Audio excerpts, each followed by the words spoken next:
Sirius XM 104. This is the Jay Thomas Show. The interesting, the odd, and the bizarre people behind the, interesting. The odd and bizarre stories. Jay gets in it, stirs it up, and spits it out. He's a professional. It's all here on the Jay Thomas Show with Rodney Lee Conover, Julie, Madison, Kevin, Meaney-Garrett, and Kristina, and Ira the Weatherman. This is the Jay Thomas Show. You're up.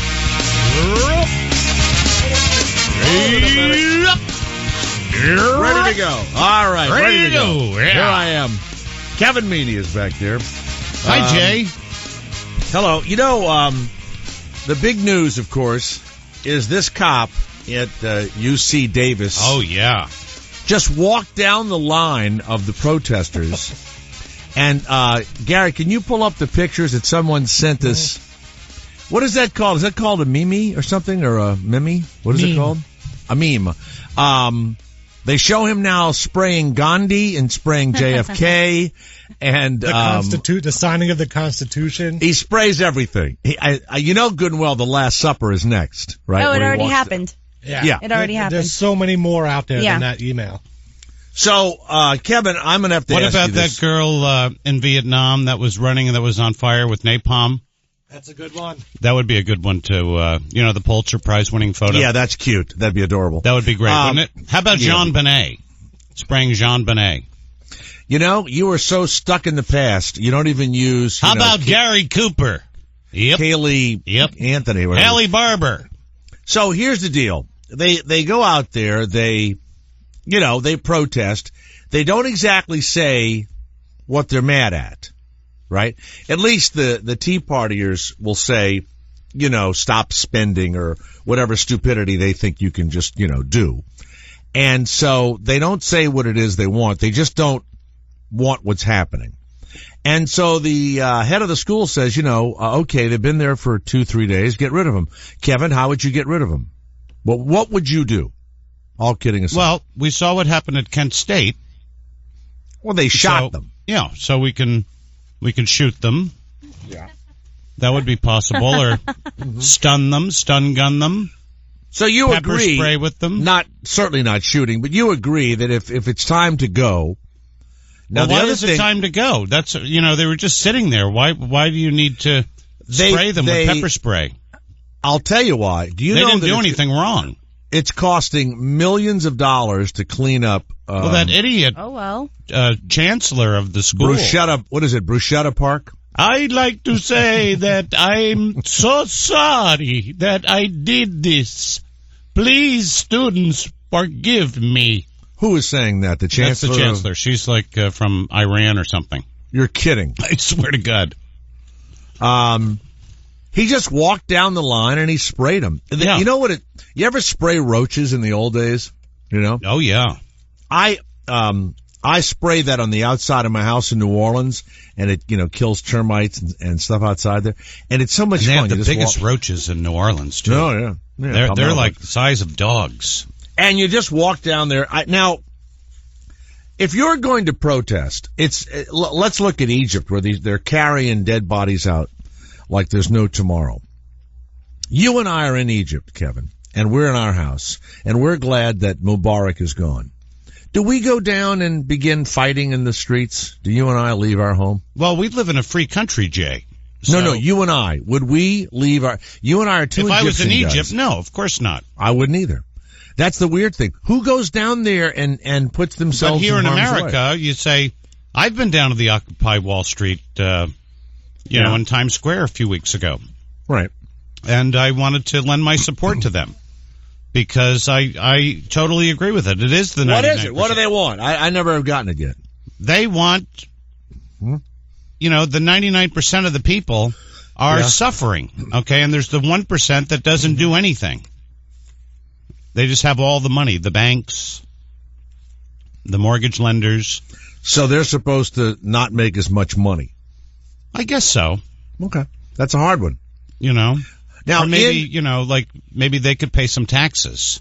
Now, I will tell you this, that in countries like India or in Japan, and I only know these two countries because I've met two CEOs. I was actually in a plane once with this is years ago, and I sat in first class, and I was next to a guy who was the CEO of some big, huge, investment company, but it was based in India.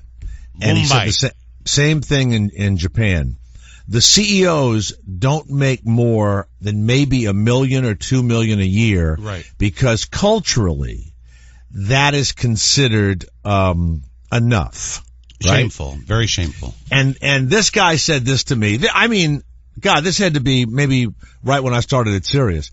He said, "Let me just tell you, somebody was making $30 or $40 million or 50 or something, a CEO." He said, that guy makes that money, and then if he gets fired or he quits, he gets another $150 million parachute. This guy, this Indian guy says to me, "No, what would your incentive be? You've got the money. What is your incentive to, do good for the company or for people or for anything?" And he said, in our culture, we realized that there would be no incentive and people would be angry. But that's starting in the United States. Now, those are democracies, or I don't know what you call them. They're not. I wouldn't call India really a democracy. What is it? Japan's a democracy. No. Yeah. Well, India, they have the caste system still. Yeah. So, but that's among the people, the government. Lowlifes that people look at that are just, they can never get out of that. The untouchables. Yeah, the untouchables. I heard in Japan that the highest paid guy can't make more than 10 times the lowest paid person. Right. They have stuff like that. Now, there are people, and they're listening to us right now, who totally agree with the Republicans and with the Tea Party and everything else, and they're going, that's socialism. Well, I don't know if it's socialism or not, but it's probably what the occupiers are saying, and on some level, it's what the Tea Partiers are saying, too. I think if the Tea Partiers, if they got everything they wanted, and then they had people still making $200 million, and they didn't have a chance to make that, I think they'd be pissed off at that too. That's what I think. So it's odd. That's socialism, by the way, to stop people from making, what they can make at the highest level. You can the definition of capitalism and a free market society is you can do anything you want to do as long as it's legal. I still haven't been paid my highest level yet. So I made it and I fucked it up. There's still more money for me to make. I know. Well, I just got a big gig. I'm going to Hong Kong, Singapore, Vietnam. When? In March. Hold it. Did you enlist? Did I enlist? Yes. That's the only way you'd ever get me or Garrett or Christina to Hong Kong, Vietnam or Japan. We'd have to enlist. Okay, that's it. Going there. Sounds awesome. Would you join the army to do it? To do it? No. More people are going to be going to those exotic places. They're going to pull all the troops out of Iraq. They're going to, wind it down there in Afghanistan. Now I can say that I've been to Vietnam. People go, "Were you in Vietnam?" I said, "Yes, I was in Vietnam." And it wasn't easy, mister. A newly single gay man heading for countries that when you say them again, and let me see what my feelings are. Hong Kong. Oh, go ahead. Massage. You like happy ending, eh? Have you ever had your hemorrhoids tweaked with chopsticks? I think I can work on all right, that's good. You're gonna find something there. Next town, next place, next country. Singapore. Oh, hey Garrett. They're pretty strict over there. Seeing a poor boy's ass. Oh, please. I haven't heard Thailand actually, yet. Jerry Sandusky's coming with me. Yeah. And what's the next one? Vietnam. Yeah. Mm-hmm. That's all I got to say is yeah. Yeah. Next. My ex-wife told me, she goes, when I went to Vietnam, I said, "You were in Vietnam?" I said, "You were there during the war?" "No, when I was there in business." And she said, did not eat any of the meat because she was afraid it was dog. So what? I'm not going to eat dog. They think some places think eating a pig is disgusting. We just think it's dog. Dog's very sweet. Have you ever had dog? I had dog in Africa. Yeah, what kind of dog did you have? I don't know. Labrador, toy poodle, Jack Russell. I know one thing. Instead of asking for seconds, I just said, come here. Come on. See, I couldn't, I would gag. I got home the other day. Thank you. Good evening, ladies and gentlemen. Listen to this, Jay. I woke up the other morning and had to move the car because I was on the wrong side of the street. So I go down to the car and I go, how could I get a ticket? Is there a straight side and a gay side? What do you mean the wrong side of the street? Because there's alternate side of the street parking. So people don't know what that means. Yes, they do. Some days there's street cleaning. In 95% of the nation, every street in this country is cleaned. That's true, but it's not like New York for some reason. People just don't get how we have to move the car twice a week. I lived so they for can 2 clean years. Both sides of the street. Every Monday, Wednesday, or whatever it was, I would get up at some stupid hour and move this car and then drive around for an hour, try and find a parking spot, then have to remember where the car was, and then go back and go to bed. Yeah, that's a problem when you have to remember where the car was. Well, yeah. Go, oh my God, where did and it was before you could press a button and the alarm would go off. Yeah. But I get downstairs and I said, oh my God, there's a ticket on my car. And I'm getting closer and closer and closer to the car. I go, that's not a ticket. It was a big chicken breast that was raw on my windshield. A raw chicken breast. And I said, you know something? That's foul. You're an asshole. And then you know what I said? What? That's how the chicken got across the road. All right. Now, but I'm serious. That's why there was a chicken breast on my car. It was sick. I was gagging. Why are you going to these countries, and when are you leaving? Well, I'm going. I'm doing a cruise there. It's a private cruise for a big corporation.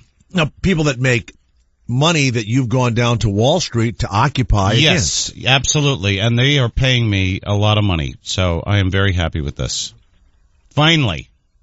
I got a good gig.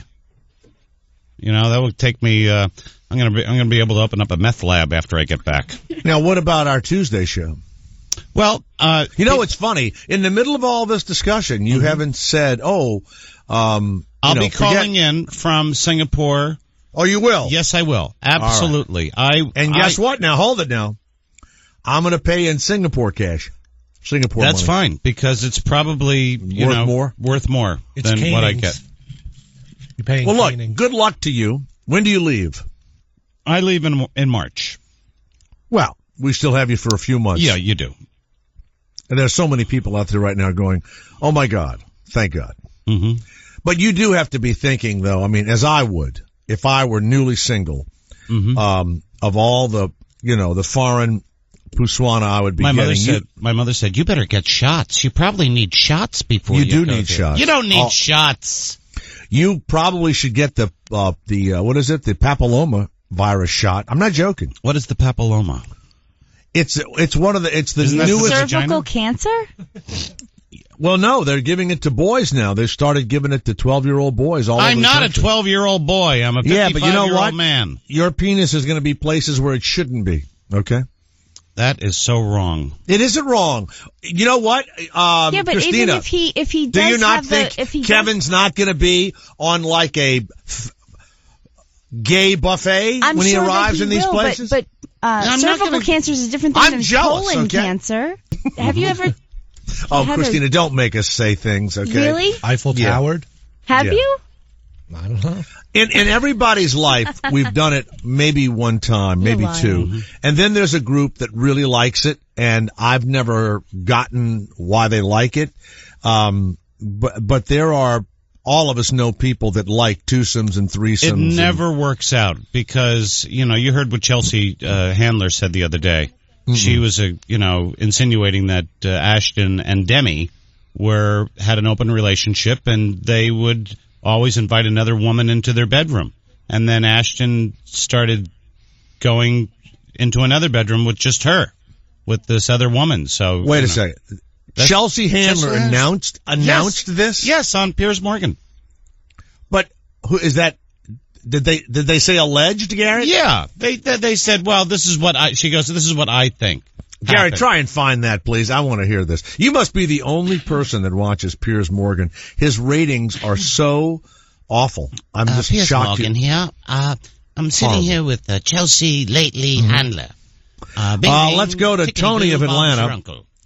Tony, have you ever been to any of these countries where Kevin Meaney, a newly single gay man, is going to be cruising? By the way, Kevin, let's see, December, January, February. You have 3 months to get in the greatest shape of your life. Because when I'm on that boat, I'm in Speedo the whole time. Now watch this. And Tony, I'll let you talk in a second. Here is the diet. It's very simple, and you'll enjoy this. You ready? In the morning, you eat like a king. Mm-hmm. At lunch, you eat like a prince. Mm-hmm. And for dinner, you eat like a pauper. You will lose 2 or 3 pounds a week. In the morning, have your egg, your bread, bacon. You can have whatever you want to have. Whatever you want. Almost whatever you want. And then at lunch, chop. You'll have, that's right. Yeah. You'll have a salad. You'll have maybe a little piece of whole wheat toast. The middle of the day, chocolate and a handful of nuts. And then at night, hardly anything. You have like saltine. No, you'll have something more substantial. I'm telling you. Yeah. You will lose weight because you'll be driven by that first meal of the day, which is when you're supposed to have that big meal. Jay, this is how you lose weight, okay? You stop eating. No, I'm telling you. No, I'm telling you. You're wrong. You can live off your fat rolls. Yeah, I know that. You will. And you have some water, and that's it. You stop eating. You shrink your stomach. So once you do have that first saltine, you're full. Have no willpower. You are a gay man. I think everyone listening knows gay men have no willpower. I've lost 14 pounds since I broke up. Gay people have a non-willpower gene. God, you see a penis and you can't stop yourself. No, that's not. What's that? It's like you see a vagina and you can't stop yourself? Yeah, but the vagina stops me. 2 penises don't stop each other. That is gay guys are like wild. Oh, give me that penis. Give me that penis. It's unbelievable. Sword fight. It's like they've opened up a can of Vienna sausage, you know. Oh, I'm glad there's 9 of them in here. Tony of Atlanta. Go ahead, Tony. You've been very patient. Yes, go. Tony of Atlanta. I was in the Navy from 1971 to 1975. All the hookers that you were with are long dead, aren't they, Tony? Hopefully so. But I've been to Hong Kong and I've been to Singapore. And before we went into Singapore, they told us there was an old poster in the 70s of a guy wearing a zoot suit and a streetwalker leaning against the light, and it said, "Let's boogie." There's a street in Singapore called Boogie Street, and they say some of the most beautiful creatures walking the planet are on Boogie Street. What is the name of the street? Boogie Street. Hookie? Like Boogie. Like go on Boogie Street. Boogie Street. You want a boogie? You want a booger? Just because it looks like a woman and walks like a woman and smells like a woman don't mean it's a woman. Well, that's fine with me. That's good with him. He doesn't like women. Kevin, make a beeline for Boogie Street. Wow. Thank you so much, Boogie. Write that down, would you, Kevin? Boogie all night. All right. Celebrate good times. Come on. John of Austin, Texas. Hello, John. Jay Thomas. Yes. Jay Thomas, Kevin Meaney. Jay. Yeah, I was just going to repeat what that guy just said. I was in the Navy back in the 80s, and see exactly what he's talking about, Boogie Street. At midnight, all the little lady boys come out, and they do a midnight parade on Boogie Street down there. Well, that might be fun to see. I'm going to bring my daughter, and maybe she'd like to see that. But they all come out because they're trying to pay for their sex change operations. Oh, so, wow! So I should bring some extra cash. Well, I'll tell you what. They're hooking is what they're doing.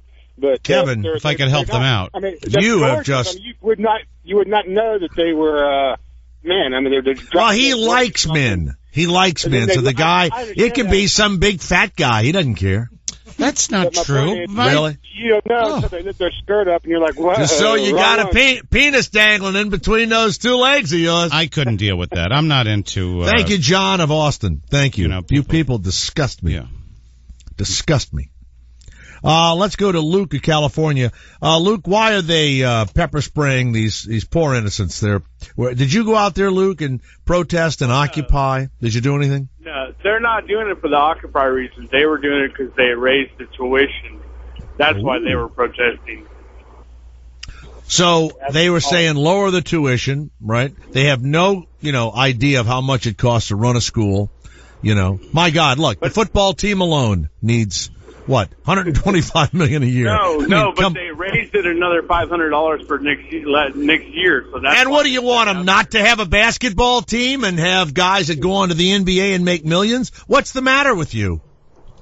Well, I mean, they didn't deserve to be sprayed for. They weren't just sitting out there like the idiots in New York. They were actually doing something for a reason. No, wait a minute. $500 extra, and you might, Garrett, that's recruiting for a quarterback, right? How much is going into the student activity fund? Because that's my money. Well, because they have to use that money every year, and they have to, get some comedian out there.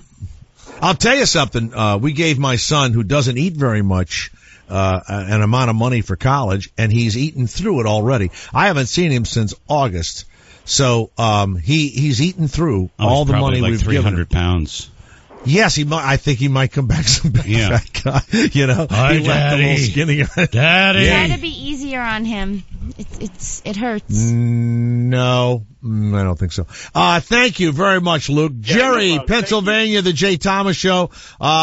Kevin Meaney has announced that through the holidays into the new year and starting in March, he'll be on an incredible Asian tour. No, I'm only away for 10 days, but I'm going to. Wait a minute. Yeah. Garrett, did you think he was gone for like 6 months? Yeah. Yeah. Well, you just turn it into like some insane trip. There. No, what are you going to stay like 4 hours in Hong Kong? I'm going to go do a couple of shows and that's it. Then I come home. Oh, who gives a shit? I'm selling shirts with the dates on the back. Okay. All right, go ahead. I'm going to make more in one night there, Garrett, than you make in your whole year here, okay? The Kevin Meaney floating tour. Jerry, yes. I love Kevin Meaney so much. We have so much in common. I enjoy sodomy like the next guy. I don't know if you caught my last name. Get rid of him. Get rid of him. That's a nice caller, and you have to hang up on him. I don't think it was going to be nice. He was a nice caller. He enjoys sodomy. Let's go to Brian in Winnipeg. Brian, what's the best way to listen to the Jay Thomas Show and free. On drugs or on alcohol?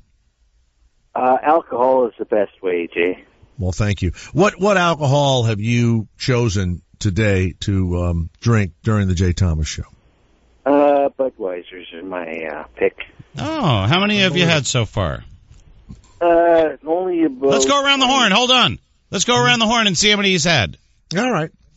Garrett, go ahead. He's called around. Garrett will not make a move without, getting full instructions from the commander. Mm-hmm. Garrett, how many beers do you think? Shut up a sec. Shut up! We're going to make a guess. You drunk? That's how you quiet him down, Garrett. Yeah, you're doing great, Jay. Now, is Winnipeg East Coast or West Coast? Oh, here middle. He goes.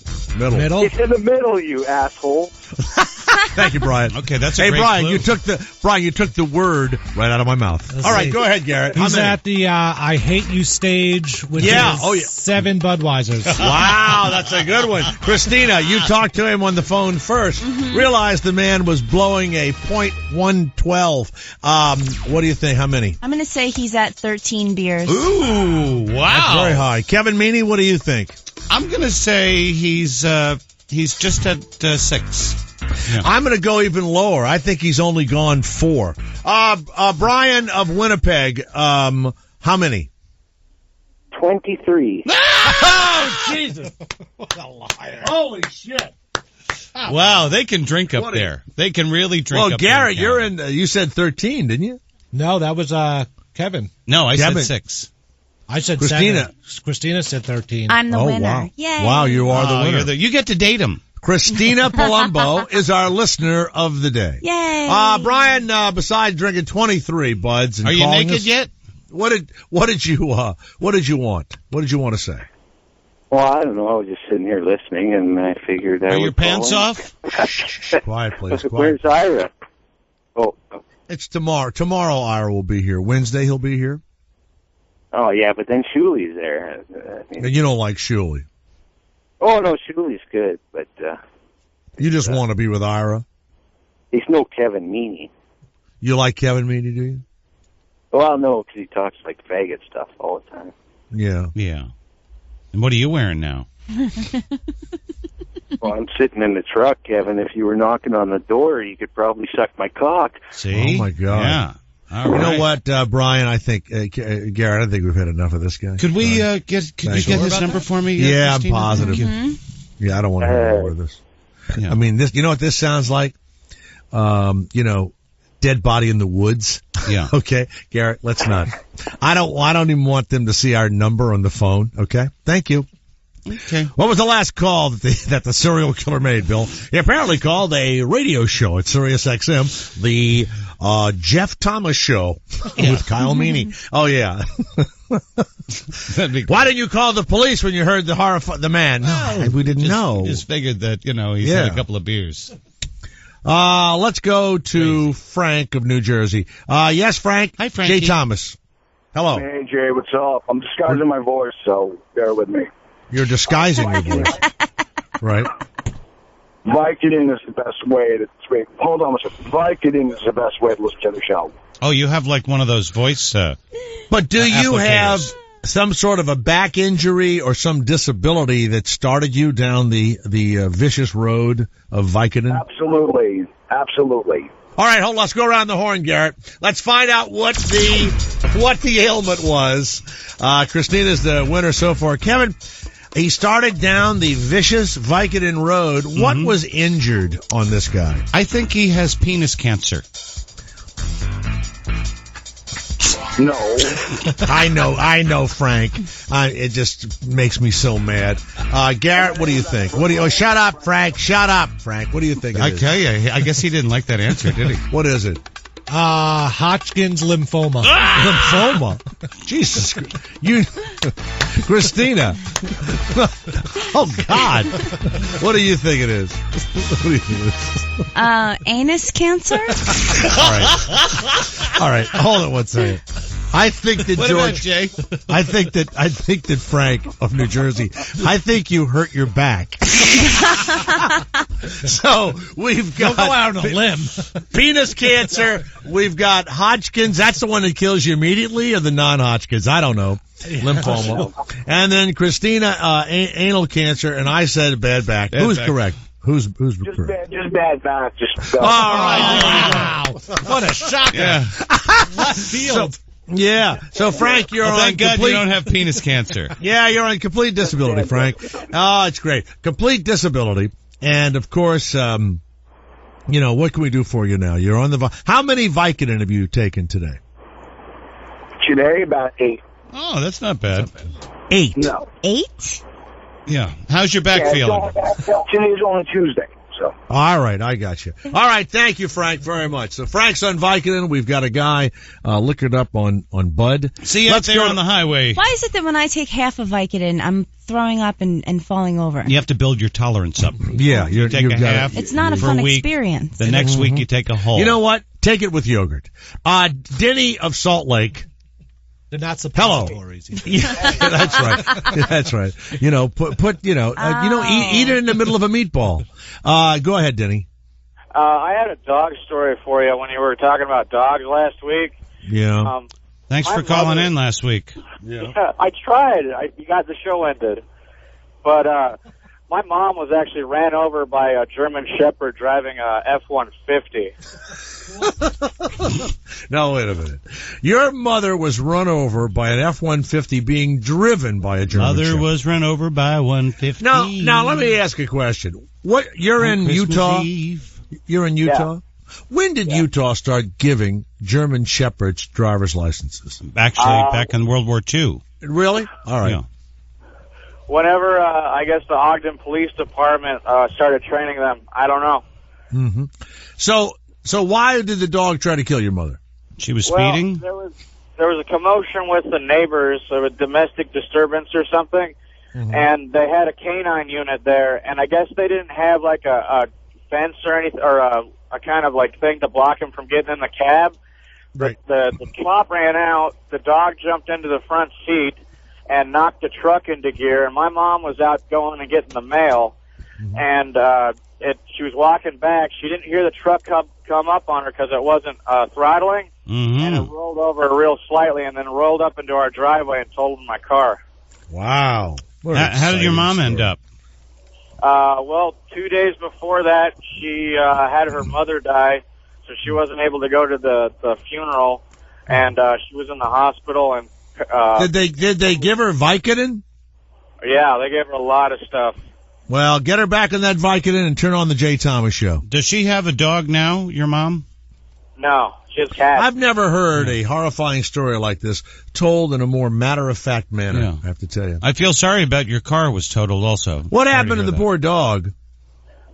You know, I'm not sure. They probably kept it. I think they should just keep the fence, closed off, or whatever, the back from the front cab closed off. Let's go around the horn. Go around the horn. Here we go. Garrett.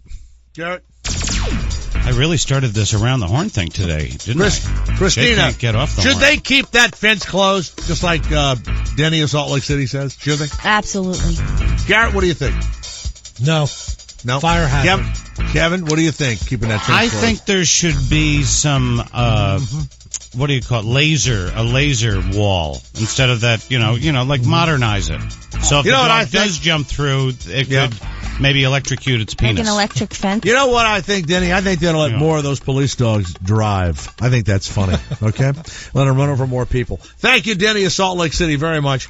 In a few moments, after we hear Chelsea Handler say that Demi Moore and Ashton Kutcher may have very well been into multiple sex partners, which is so believable. Okay, knowing the stuff I know about her and realizing that he's just this little boy toy that she was with. Yeah, we will have the story of soon to be an accused murderer who will actually be playing a murderer on television. Wow. So you'll be able to watch the person that will be accused of murder and on a show tonight where he will play a person that is accused. Is this you, Jay? No, it's a true story. Oh. It's the first time I ever. thought maybe you were accused of murder. Chelsea Handler was on Piers Morgan and said, what about Demi? Planning for divorce, and she's made it pretty clear in her statement that she does it with a heavy heart, but has to be true to her own values and vows, clearly making it pretty obvious that this is her decision based on Ashton's apparent bad behavior. Well, I mean, I think it's pretty obvious to everybody. I don't know them personally very well, but I think it's pretty obvious that she's probably, they've probably had a lot of open marriage type situations, which always lead to... You think so? Well, yeah, I think they probably had a lot of good times with some other women. Good times. Yeah, of course. How do you know this? Well, come on. I mean, read between the lines. What lines? The lines of cocaine on the table. No, I'm just kidding. I don't know what kind of drugs they've ever participated in. But clearly they probably had a lot of threesomes that led to twosomes without Demi, and that leads to a divorce. Wow. Yeah, that Is can this happen. true? Yes. Well, look, I had them both on this show. Together? Yeah, let's have a little clip of what they said about their marriage, because actually I feel very sad about what's happened, because I like them both. That's fabulous what she did. I think you have to make your relationship a priority, and that's a difficult balance when you have work and the combination of career and family. I think part of it is I think we spend very little time apart. That's one of the key things. And I'd also say working on the relationship when the relationship's good.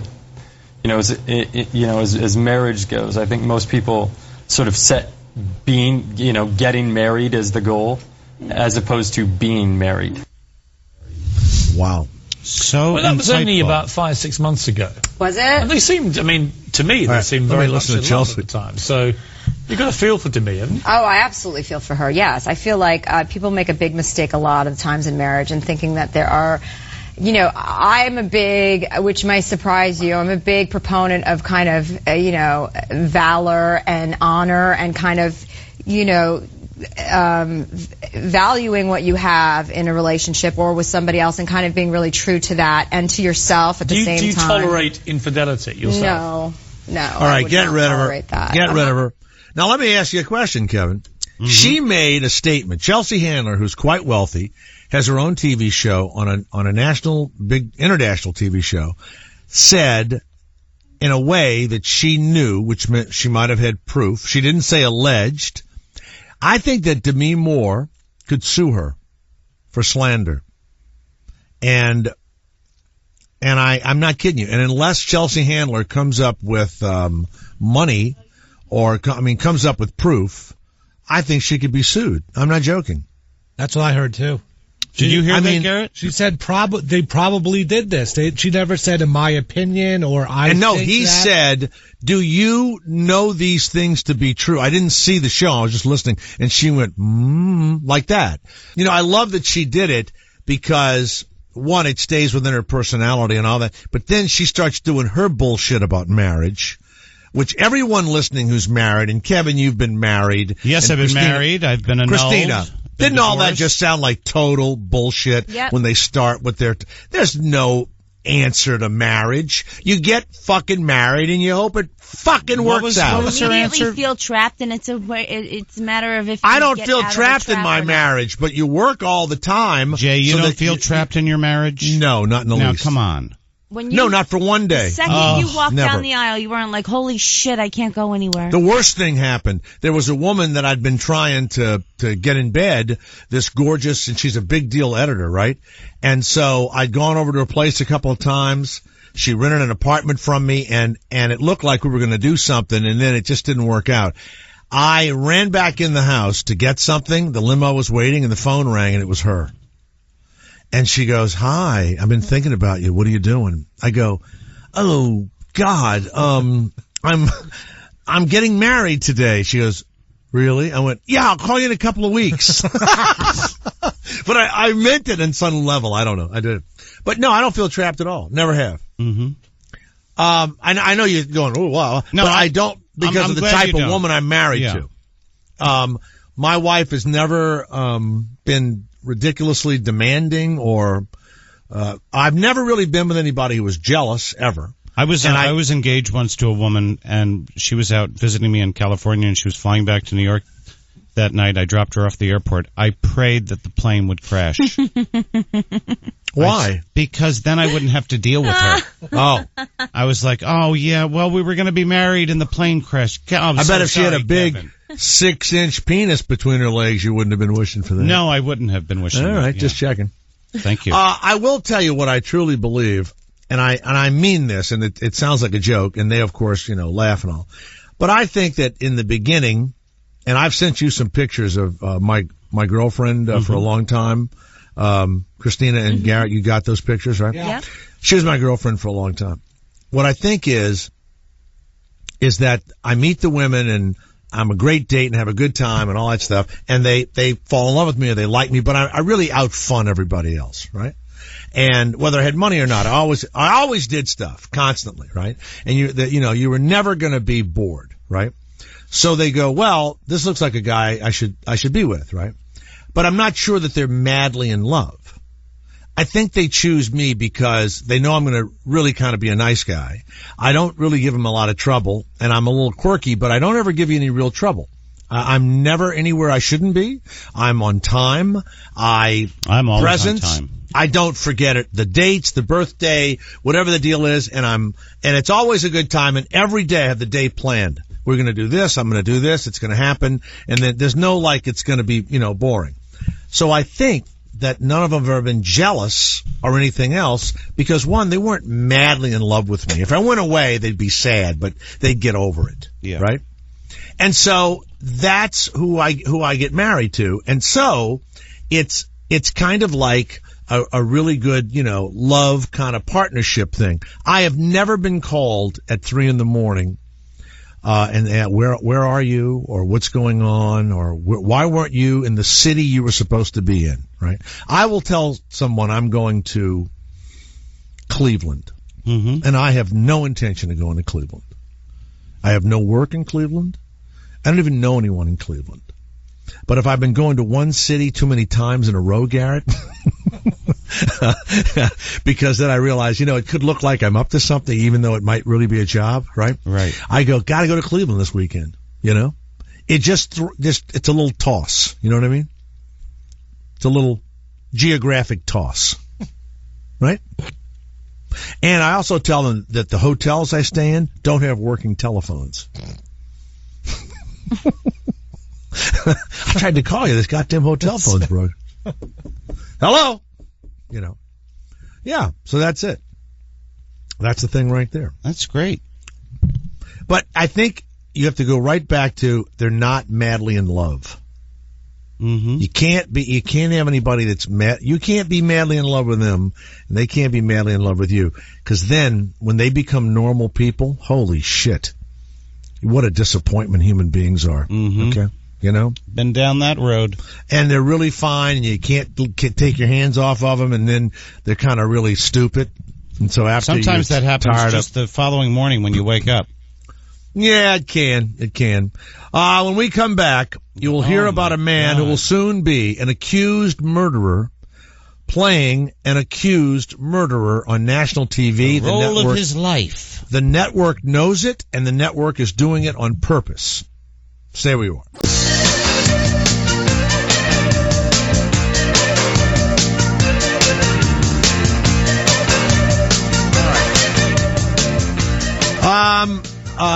By the way, I will give you the accused murderer story in a moment, but I decided to talk a little bit about Ashton Kutcher and Demi Moore.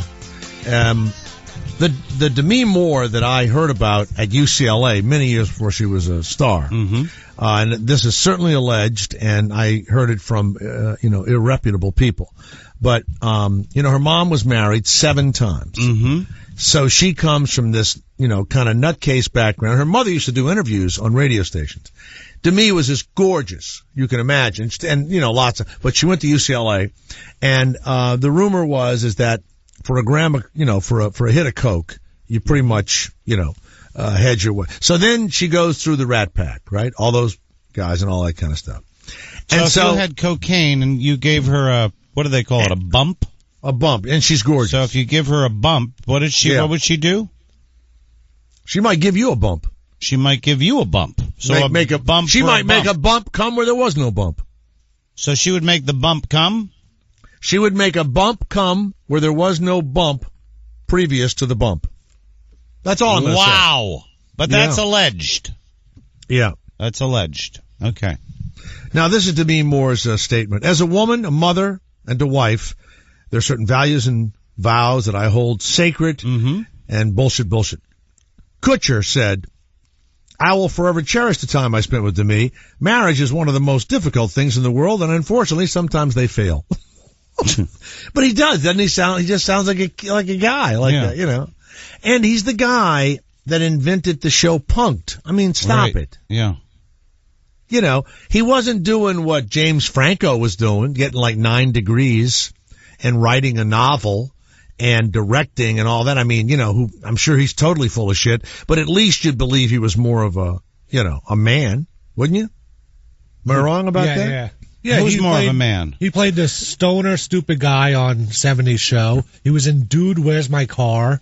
Right. James Franco would be considered more of a young guy that could satisfy an older woman longer, Mm-hmm. He's more you don't think so? Well, I'm just in love with Ashton. When you were sitting with your young boyfriend, you're telling me that there weren't times that he just, especially since you live in 1943, there weren't times that you were talking to him, and if it wasn't for the sex and that he was young and cute and everything else, it had to be a fucking bore. It had to be. No, I was infatuated with him, so. And even the shit he said sounded good to you? Well, he lived in the past. See, he likes older guys. Oh, and now he's with 2 guys that are in their 80s. He likes guys that take naps. How do you compete with an octogenarian? You just can't compete. New York psychotherapist Bonnie Weil says that Ashton Kutcher took on the persona of the off and on screen Sheen, which is very common when you're role playing. He was attracted to that part because it was a guy. Charlie Sheen? That's what this psychologist is saying, that Ashton Kutcher even took the part on the TV show because it was a guy that screwed a lot of women and ran around. Right? So she said that, I mean, he was doing research then? No, what she's just saying that the psychologist is saying all this stuff he does is so far away from Demi Moore, who's like, a woman in her 50s. You know what I'm saying? Right? Whereas what I was saying with James Franco she's a cute cougar, though. He's getting a, master's degree at Yale. Right. You know the difference? James Franco, right? Is getting him. So he would be a guy an older woman would probably, he be more attracted to. That's all. I'm dating someone that's getting a master's degree. Oh, dear. He's so handsome, the Jimmy Franco. I'm doing an old lady impression. Another psychologist says the most insincere divorce statement that I've ever heard in my life came from Ashton Kutcher. It was not a caring message. It was not a deep message. It was colored like an immature young person. They don't have any kids together, do they? No. He was just raising... he was the same age as her kids. Really? No. He's... Close enough. Yeah. Is he... He's 30? Yeah. How old is Ashton Kutcher? He's like 30. 26. Oh. No, he's not 26. I thought he was like 33. He's 32 now. 32, and they got married. No, he's 33. They got married at 26. 33. And how old is Demi? 51. 33 and 51.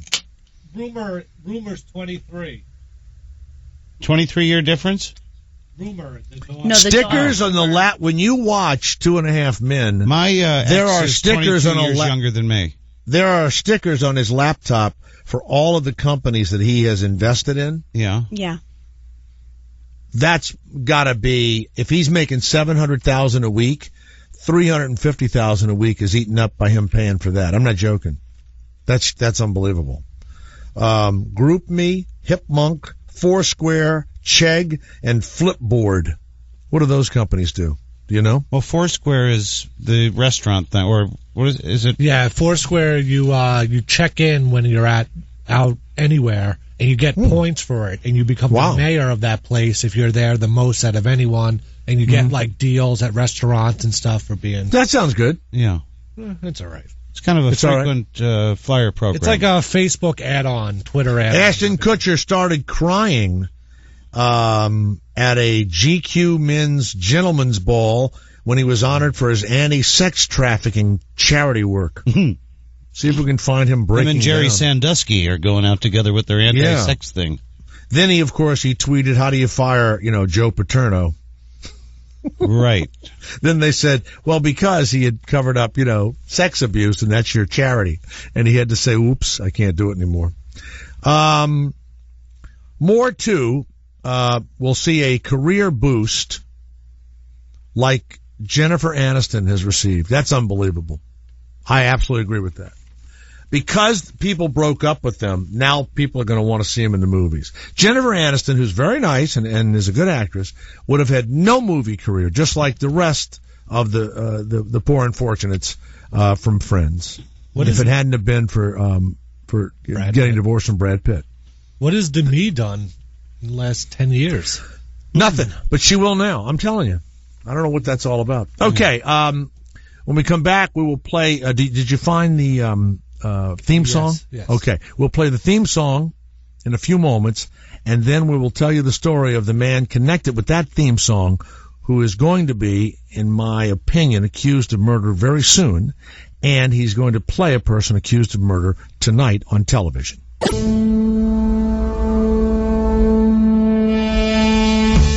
Here it is. Boss, Jonathan Hahn. There you go. Turn it up. He's quite a guy. Yeah. This is Mrs. H. She's gorgeous. She's one lady. What's the name of this show? Take care of herself. Well, Mr. Hart, that's Mrs. H. Oh, Heart to Heart. Heart to Heart. By the way, my name is Max. I take care of both of them, which ain't easy. Because when they met, it was murder. All right. That's the theme from Heart to Heart. Is that back on? Is he doing the show again? No, he's not. He is going to be on NCIS tonight. What does that stand for? Navy, I don't know what. Something. Navy something or other? I don't know. Okay. Thank you. Especially out here in California, every newspaper is saying that the captain of the ship, the night that Natalie Wood died, is now telling a different story than the night of the alleged accident, and that Christopher Walken, of course, was on that yacht with them. Wagner said he'd had a fight with Christopher Walken. That's what the captain heard. And Walken has said that didn't happen. And the rumor was that Walken and Natalie Wood may have been having sex that night. No one knows. But then now the captain has been in secret negotiations with the police in L.A., and they even had Lana Wood on, who was Natalie's sister, the other night on Piers Morgan, right? And they were asking her about it. There are people that are saying that Robert Wagner is under complete investigation. They're opening it as a cold case murder.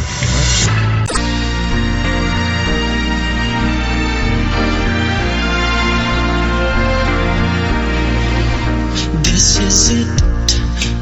Here I stand. I'm the light of the world. I'll be your friend. You're playing Michael Jackson. Why? Because he's dead. No, for the guest. For the guest? Yeah. Put it together. Oh, that's Jay. right. That's right. He's well, that's right. I apologize. Wow. He is selling all of Michael Jackson's stuff, right? Yeah, auction. I see. I thought we had a child molester on. I didn't know what we had going. Wow. Julian's Auctions has got but it's like stuff from his house. Yeah, right. It's got the Propofol empty bottles. It's like all an old paintings. IV. It's all antique furniture, and you know what? Doesn't look like it's going to bring that much. You know? No, this is going to be a big auction. Oh, the bed where he died is no longer available. Just the headboard, I believe. Oh, I'm going to put on the headboard. Or they've removed the headboard, and the rest of the stuff is for sale. I'd want the deathbed, wouldn't you, Kevin? No, I couldn't deal with that. But I could deal with some personal effects. Mm-hmm. I could definitely, I'd like a nightstand, maybe a lamp, or maybe they a have all that rug. stuff. Throw rug. They have maybe. all that. The art. Some art, maybe. Now you know what? Cookies, milk, read a good book. The catalog is is $100 just to buy the catalog. Well, that's all the pictures of everything in it. Oh, it does? I'd like to get one of those catalogs. That's what I'm saying. I'd like to hear it. Yeah. Let's welcome Martin Nolan from Julian'sAuctions.com. Martin, how are you? I'm good, thanks. How are you? Good. And Julian is JULIEN 'S auctions.com. My friend Kevin Meaney is here, and you've got all the Michael Jackson stuff from where is the Carrollwood Estate? Is that the one up there in Santa Maria? In L.A. It's in L.A. It's actually in Los Angeles County in Holmby Hills. Mm-hmm. Sort of a nice area of Los Angeles County near Beverly Hills. December 17th, Saturday, you're going to have the auction. And you're going to have all kind of paparazzi there? Well, it's an auction. It's open to the public. Everybody is welcome. And we're selling everything from that Carlwood home, which is the last house that Michael Jackson lived in. Now, it is very fresh. The man just passed away. And I see here the bed where Michael Jackson died is no longer for sale. Did you sell it? No, we did not. In fact, his family requested us not to sell that bed, and of course we would respect that. But everything else. Where is the bed now? Who's got the Pardon? bed? Who has the bed? The bed, I understand, is in a secure storage location. It is in a secure location, though. Yes. Did it have the really nice kind of muffin top on it? The really soft thing. Was it like specially made? I mean, I'm an atheist, so I don't believe in ghosts or anything else. I just think it's a bed, and if it's really wonderful and comfortable, I'm sure he had the greatest bed in the world. Well, you know what? But we're not selling the bed, so. Oh, now Martin, did you see the bed though? Did you ever see the bed? Yes, I was in the house. I spent. Were there any urine stains or semen stains on the bed? We don't sell beds. We've never sold beds. I know, but you saw the bed, you said. So did you notice any semen or urine stains? The bed was beautifully made up in that room. Everything was in impeccable condition, so I saw nothing. So you didn't see the mattress itself? No, because we don't sell mattresses. We're not licensed to sell mattresses. What's the headboard like? What does the headboard have on it? Yeah, it was a beautiful sort of a Rococo style. It's gold inlay, sort of a nice mid-century, I guess more 18th, 19th century French style. What's this? That's for sale, correct? The headboard? No. Nothing is for sale. Too bad. Nothing. All right. No part of it is for sale. We have beautiful artwork. We have the armoire in the master bedroom where Michael wrote a note to himself. We have the chalkboard in the kitchen that the kids wrote a nice note that they love their daddy. Smile, it's for free.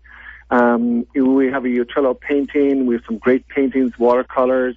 How much for the I Love Daddy, the I Heart Daddy from one of his kids, the chalkboard? Priceless. What do you think? $10,000 that will go for? It should. I mean, we'll estimate it based upon just the intrinsic value of the board itself, probably $200 to $400. But the note on it is very poignant. It speaks to the fact that there was, the children had a loving dad living in that house with them. It was a happy home. And so it's a very iconic piece. It's part of history. That's what we're looking to preserve here. Now, the message is written in chalk. The message is written in chalk. Yes, but obviously... So you have to be really... Now, it's great well photographed, and, it's documented. It's part of history, and it's very happy memories for those children. But there's What about any clothes or any underclothing that's available? No clothing at all, in fact. Again, just the carpets, all the furnishings, interior furnishings of the home. Beautiful Asian pottery, lamps, pillows, throws, cushions. Anything from the bathroom available? Any bath items? Yeah, there'll be some items from, again, all the interior. Think of a home, think of your home. If you were selling the contents of your home, it would include all those. What about the toilet seat? No, we didn't sell the toilet. You didn't sell that? Just so Kevin will know what kind of money range. Years ago, you sold Jackson's Neverland Ranch and one of his gloves. And how much did you get for the glove alone? Okay. Well, first of all, just to differentiate the two, the ranch, Michael Jackson hired Julian's Auctions. We're the auction house to the stars. He hired us to clear Neverland, to take everything to auction. We worked on the project for 9 months. Right. And in April of 2009, Michael canceled the auction and everything was returned to him. And that's all part of the estate. So nothing was sold, and the family own everything, all those clothing. Oh, I thought that auction never went through because I thought you'd at least put the glove on for like hundreds of thousands of dollars. Hadn't you priced it at $400,000? It was the Neverland auction that never was. However, we did sell Michael Jackson's glove, the left-handed glove that he wore in the Motown special, the 25-year anniversary, 1983, when Michael first performed the moonwalk. He gave that glove to Walter from the Walter Houston, from the Commodores, who was Lionel Richie. No, Walter, who was Walter Richie. Walter Pigeon. He was a drummer. He was the supporting artist that night with the Commodores. However, we sold that glove in November of 2009 at the Hard Rock Cafe in New York for a record $420,000. The glove, $420,000, Kevin. Yeah. $420,000. That's right. Again, did the glove fit? Very iconic. No, the glove, you don't put the glove on. If the glove don't fit, you cannot acquit. That's right. Julian'sAuctions.com and Martin Nolan. Now I'm looking. Most of the stuff is artwork that he had and stuff he collected. So in this one, what are the most personal items that you have for sale that Michael Jackson touched or wore or was around most of his life? Beside the artworks, which are fabulous, I know. But well, the armoire where where the mirror, he wrote on the mirror and he would look in the mirror every day in his bedroom. Okay. And where he was train in April, May, or March, April, and then full out in May, because he was getting ready to leave for London, where he was going to be performing at the O2 Dome in London. So that's what his schedule was. Wouldn't that be wild? You get that mirror. You're looking in that mirror, and you're dancing around, and you've got the mirror, and then all of a sudden, Michael Jackson's face and some kind of weird ghost thing comes out of that mirror. That would freak you out, wouldn't it? It would be a thriller. It would be a wonderful thriller. Thank you. It would be hey, a Martin, thriller. Good luck. It doesn't sound like you need it. You got all the great stuff. Julian'sAuctions.com. And can you buy that catalog for $100? Any of those for sale? Yes, catalog is for sale, $100. Again, it's a part of history. The fans love it, and all the pictures are in the catalog, right? All the pictures. Yeah, and it looks very like Neverland, where he lived with his family. So we know why he chose to live in that house and why he was happy there. Okay, I'm going to buy that. For Kevin. I'm going to buy it too. I'm going to buy it for Jay. Julian'sAuctions.com. Absolutely. Julian'sAuctions.com. Martin Nolan. Good luck. Julian'sAuctions.com. Thank you, Martin, so much. Thank you. .com. Well, you asked about what would you have liked to have had? Some one of his toiletries? Would you? I'd like to maybe have maybe a sippy cup that he had, or like that. I was thinking about the armoire, when you're breathing your last and you try to save yourself. I wonder if there are any scratch marks where he was clutching at it. That's what I was going to ask about the headboard. Were there any scratches on it? And he would have gone, oh no, it was wonderful. So I guess they might have colored in where his fingernails were scratching. But he said he saw the bed, but then he quickly said he saw it made up. Yeah. The bed. I bet because that poor man was urinating in the bed. He had pee bags. I watched the trial. He had bags that he peed in while he was in bed. I'm pretty sure that, believe it or not, he had a catheter on. I'm pretty sure that believe it or not, the bed probably had plastic over it. Because this guy, I think this guy wet the bed, pooped the bed. By the way, there is a breaking news that Fox News is starting to spin that pepper spray is just a food product. No, I swear to God. Are you serious? Can you go over to Gawker and get story off of Fox News, Garrett?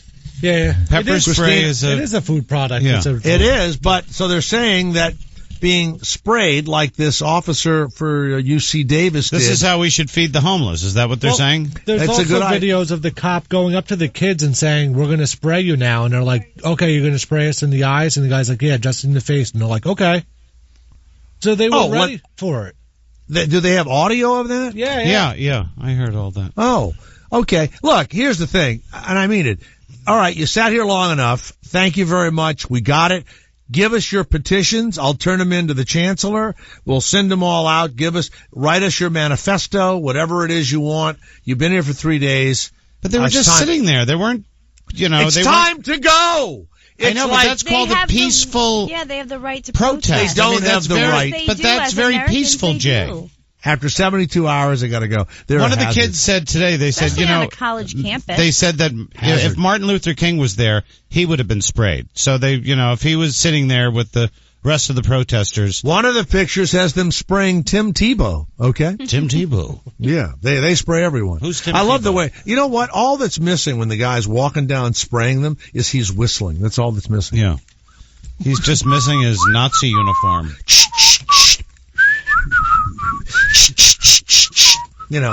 So Garrett, what do we have that we can listen to? Fox saying it's a food stuff? Yep, and them agreeing to be sprayed too. All right, let's go. Let's listen. Which one you want to hear? Let's listen to them agreeing to be sprayed. I want to hear this. Okay. All right, just making sure. Just making sure. Right now. You're shooting us for sitting here. No, that's fine. That's fine. Don't shoot us! Don't shoot us! That was pretty much it, him agreeing. Now, are they yelling? When do they start yelling? It's all the people around them watching. No, when do they start yelling about being sprayed? Do they don't yell. Scream? They don't. They just sit there. They just sit there and they take it like good protesters. But Very what proud about of them. their eyes burning and crying and falling on the ground and being injured? Yes. Well, that's the point of the Fox News clip. All right, turn it out. Let me hear the yelling here. Don't shoot students! Don't shoot students! Don't shoot students! Don't shoot students! Don't shoot students! This world is going crazy.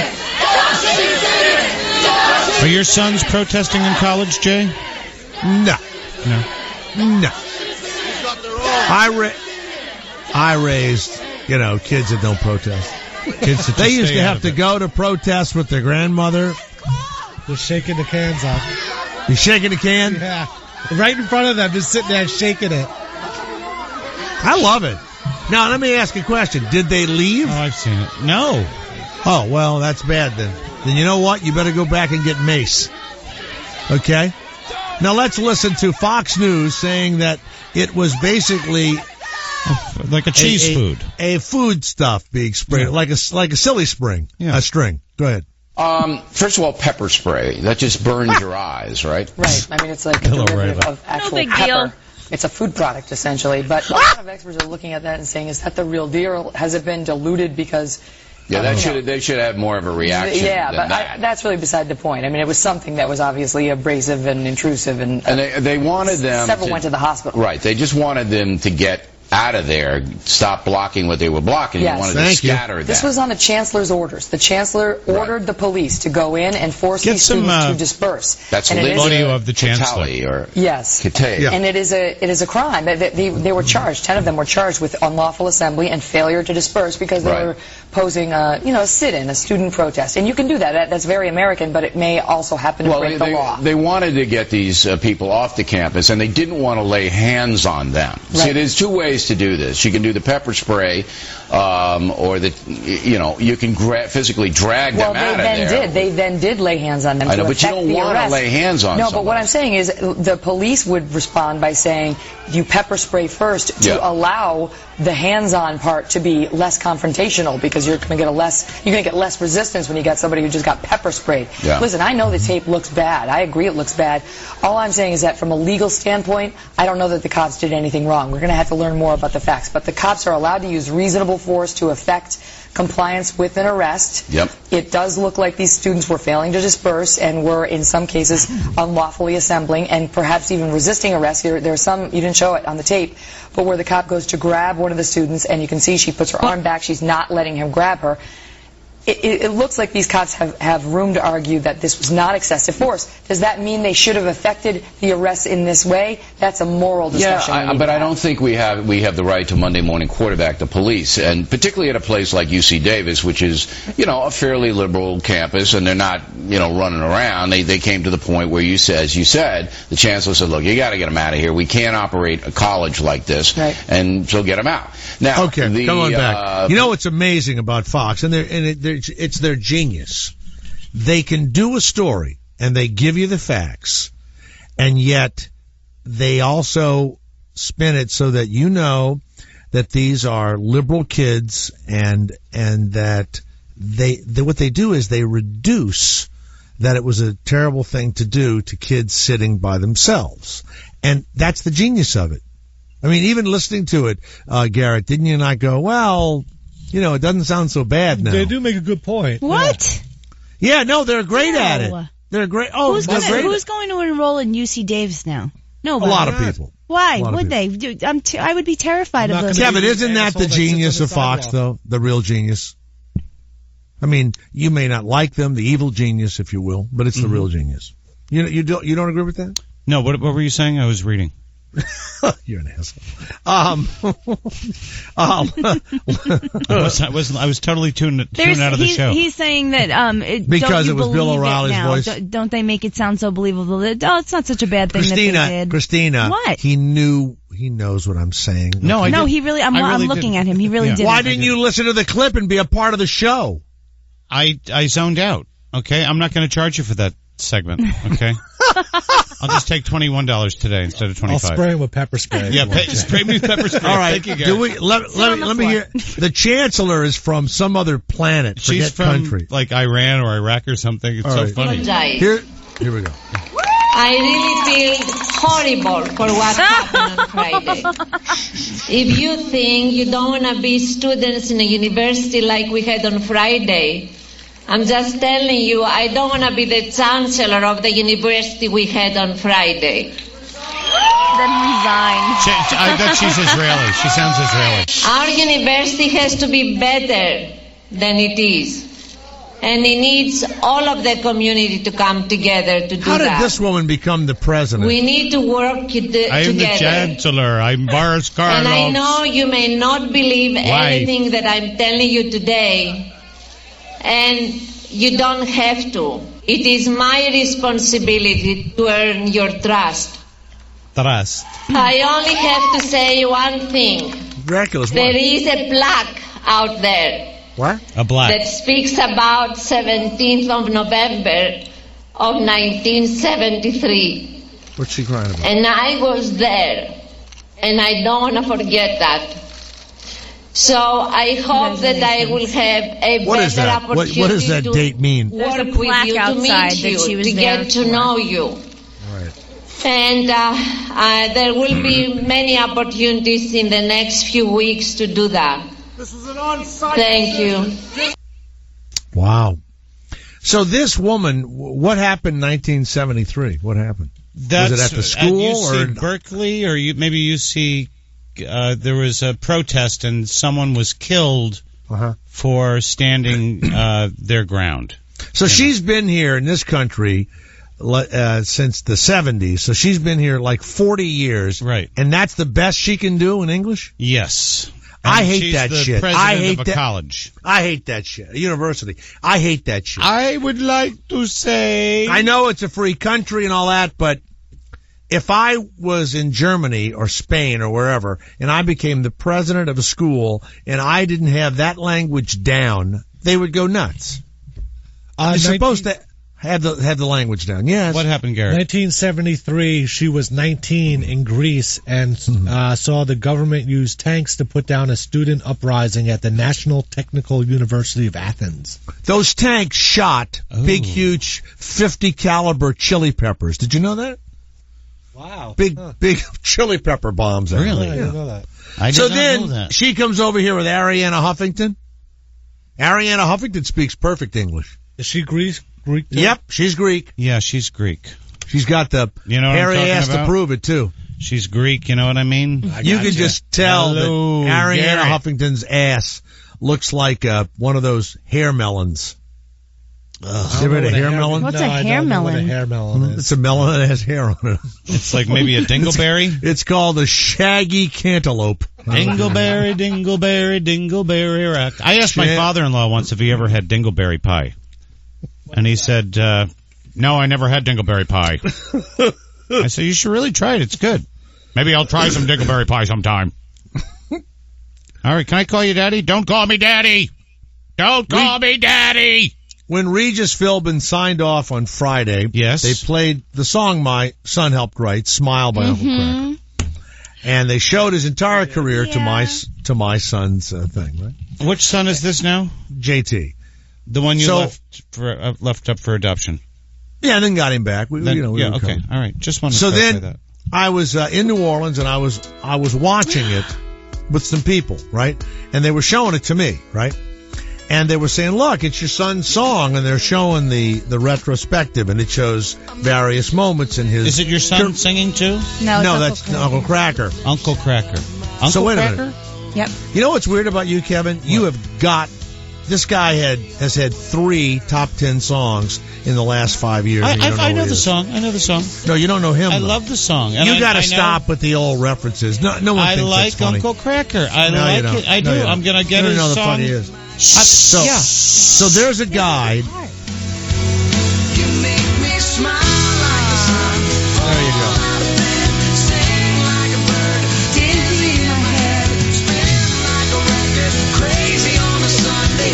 Yeah, songs can do that, and then there's songs that can depress you too. Okay? So we're watching this, and there's a guy there that works for the Harris Corporation, right? And he's there at the house, right? And he's looking down at it, and he goes, I worked with Regis Philbin a couple of times. Yeah. And I said, yeah. And he goes, he's a prick. I died. Everyone was showing me the thing. I was like, oh, that's so nice. Thank you. And the guy goes, yeah, he's a big prick like that. Yeah. I think. Were you ever on Regis, Jay? Yeah, years ago, and then they stopped having me on. I don't know why. Yeah, I was on. I don't know. I believe he did not want to quit. I've heard that he used his quitting as a renegotiation tool, and they called his bluff. And then had Kelly Ripa, Christina, said, I'll quit if you don't re-sign Regis, they would have re-signed him. And she did absolutely nothing. She this is all can allegedly and She speculation. cannot wait to be in the fucking driver's seat. Don't say it like it's true. It is true. In my opinion, she cannot wait. Okay. She will never let the next host be bigger than she is ever. I guarantee you. You sound so bring it up, bitter Garrett. and jealous. Smile. Yeah, she's smiling because he's out of the way. He's out of the way. You think they should bring Kathy Lee in? That's what Saturday Night Live did. Did they? It was. Yeah. Oh, I really didn't see that. Kathy. She really would like her husband. She really wants her husband, who's like, It was Kristen Wiig, right, on the Jazzy? He's a It was great. Yeah, and he's a waiter now at Rayo's. She'd really like her husband. He'd be like the new Ricky Ricardo. Yes, but she won't. She can't get there. Kelly, come on, baby, I need you. I don't get why they don't have a replacement yet. If he How did the same thing with when Regis needed a co-host. That's right. They're gonna do the same thing. Oh, right. How was Jerry Seinfeld? Wasn't he on this week? He's been good, yeah. Yeah, but was he good? Yeah, he was good. Yeah, right. Yeah, really. Yeah. Turn this up. I love this part of the song. I like the backup singers. You make me smile, honey. Make me smile. I'm one of the backup singers. That's why I like it. Wow. Thanks. Let's go to Christopher Walken on line 1. Christopher, apparently, is this Mr. Walken? Hello? Wow. Jake Thomas. It's crazy. Incredible. How are you, sir, today? This doesn't sound like See, I told you it's really good. Yeah, this is Christopher Walken. Christopher Walken? Bobby Wagner and I got into an argument about who would be a better Othello. Morgan Freeman or that guy from the Mob Squad. Wow. It's incredible to me how much cocaine and booze will make a bitch jump into the Atlantic Ocean in the middle of the night. I told her not to do it. Oh, God. I only wish it sounded like Christopher Walken. I'm fine. Thank you, Christopher. Wow. So you did not have the argument with Wagner. Was it he and Natalie Wood, in your opinion, having the argument? The bitch was a stone cold freak. Wow. Okay. There's the great Christopher. All she did was talk about what she did in the past. So we dumped her. You did it with him. Sorry. Yeah. It's crazy. It's nuts. Wow. All right. That is great. I gotta go. All right. I gotta go to my tap dance lesson. All right. Celebrity voices obviously impersonated. That was really him. That was. That was great. If you wrote the movie, wouldn't it be funny? You make the movie and you show Walken and Wagner so sick of her shit they both kill her. That would be funny. Yeah. Yeah. Ted of Toronto. Hello, Ted. It's Jay Thomas. Kevin Meaney is in our New York studios. Yes, Ted. Go ahead. Jay? Yeah. Yeah, Jay. I've been doing a lot of studio work, and I've actually worked with JT quite a bit. And we're actually I don't know if he's filled you in, but we've got a new one that we're working on. I thought maybe I'd sing a few bars for you. Sure, go right ahead. It's called Daddy, and it goes a little something like this. My daddy was a shitty character actor. He put me in a basket and sent me down the river. Yeah. I went on to watch the Mark and Mindy reruns, and I cried myself to sleep. Yeah. A little something like that, Jake. I like it. Wow. Very Yeah. dramatic. Yeah. And your voice is beautiful.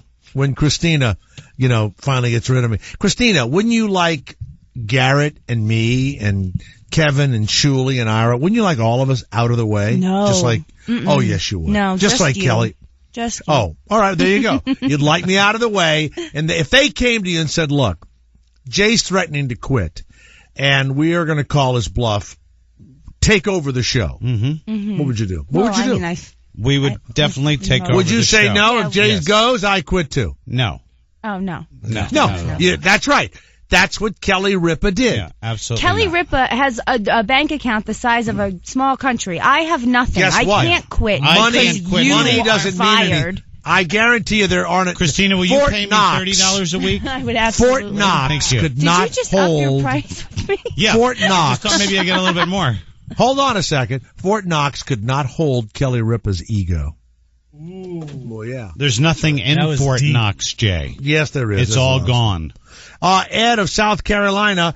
Eddie! Don't you have an Indian governor, a woman governor? She doesn't speak like that chancellor from Greece, UC Davis Indian. from Greece. Yeah, I mean, come on, right? She got an Aries. Ed, that woman speaks normal English, right? Ed? Eddie! What happened, Ed? Eddie! Ed? Yes. Yeah. Yes. Tell us about her ass. Are you from South Carolina? I am.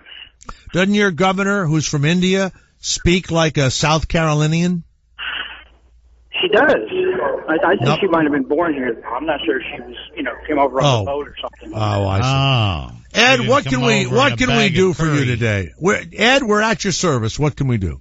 Well, Jay, I'm fixing to come up and visit the big city there, and I was just wondering if you had any suggestions on where's a good place to stay that's clean and safe. And wow, I would stay down in Chelsea. No, that's that. No, Chelsea's a great place to stay. Well, are you gay, Ed? No. I'm coming with my wife, actually. Now, you mean you're driving to New York and you've made no arrangements prior to this? Actually, I'm taking the train. My wife, this is kind of like a little bucket list thing. We're taking the train from Charleston here. We're going to get in one of those little sleeper cars. Yeah. Well, you know what, Kevin? Now, do you have like? That's fun. Sounds like fun. What do you have a night to spend in a room? I'm flexible. I've been looking online. I mean, it's amazing. My wife said, I said, if no money was no object, she said, let's stay at Trump's place. And I go, well, that's $800 a night. I said, let's.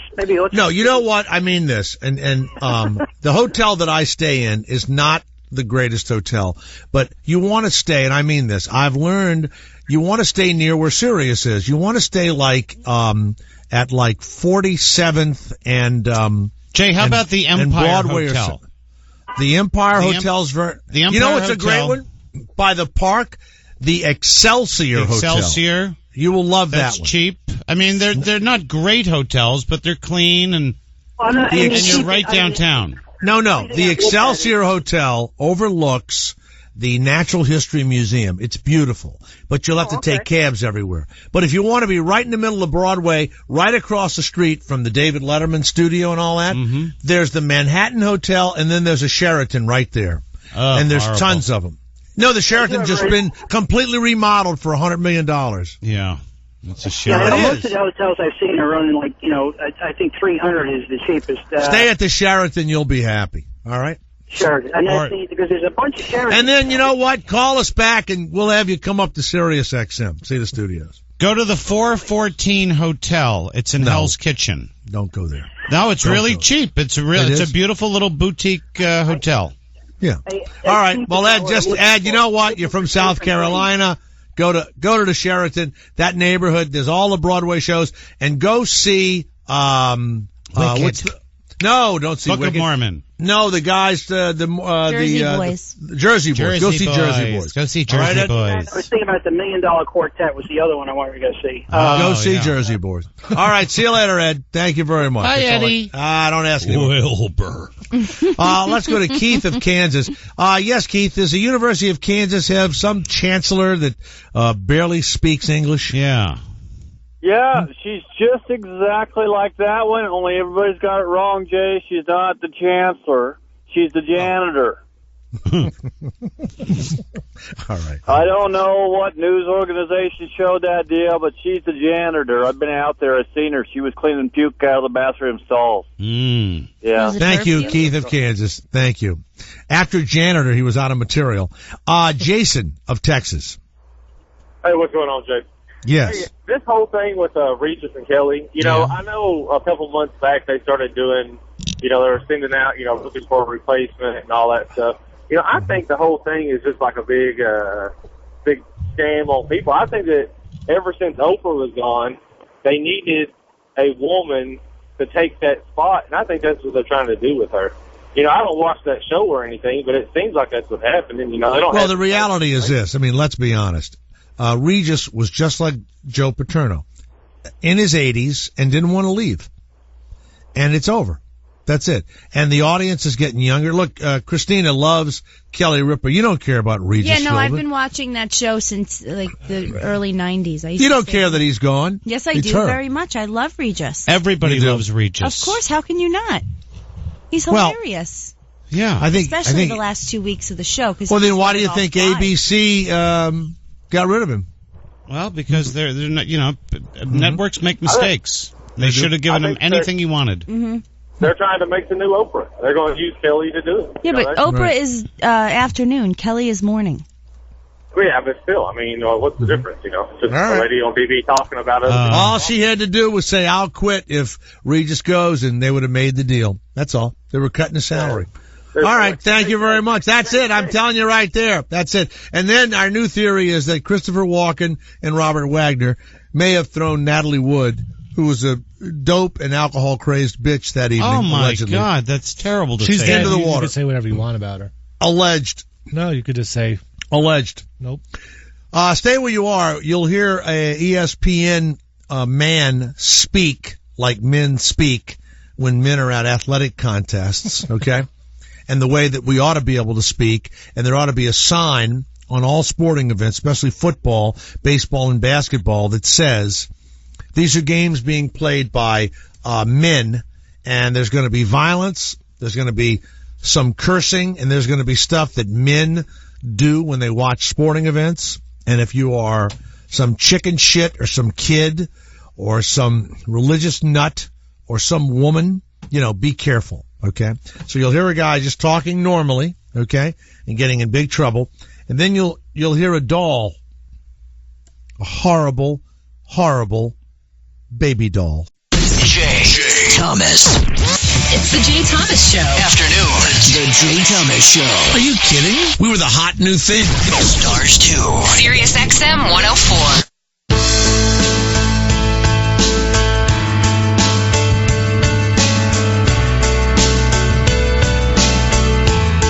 At times, our own light goes out, and it is rekindled by a spark from another person. Each of us has cause to think with deep gratitude of those who have lighted the flame within us. Turn it up, Garrett. Turn it up. Turn it up. I knew the pathway like the back of my hand. At this time of Thanksgiving, I wish for your discovery and your inspiration, and with gratitude. All of your friends at my commercial agency sent me that, okay? All of That's my so friends. beautiful. I thought They you were love reading a commercial. How about if they sent this to me? Hey, Jay, we're going to start trying to make you some real money now, Okay? And so after Thanksgiving, we're going to be working our asses off for you and all the other clients who haven't made a fucking penny this year, okay? Off of commercials. Bring it up. Bring it up.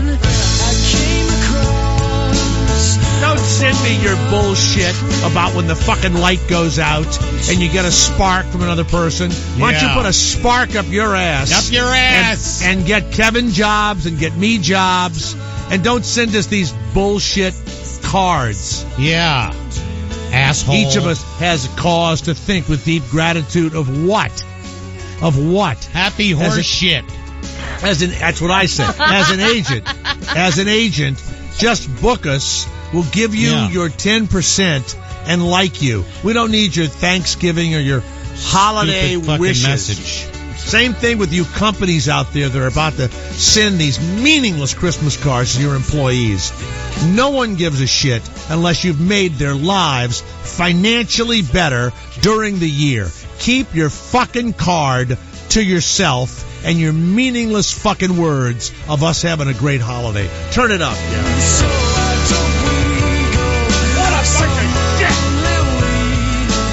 What a bunch of fucking shit.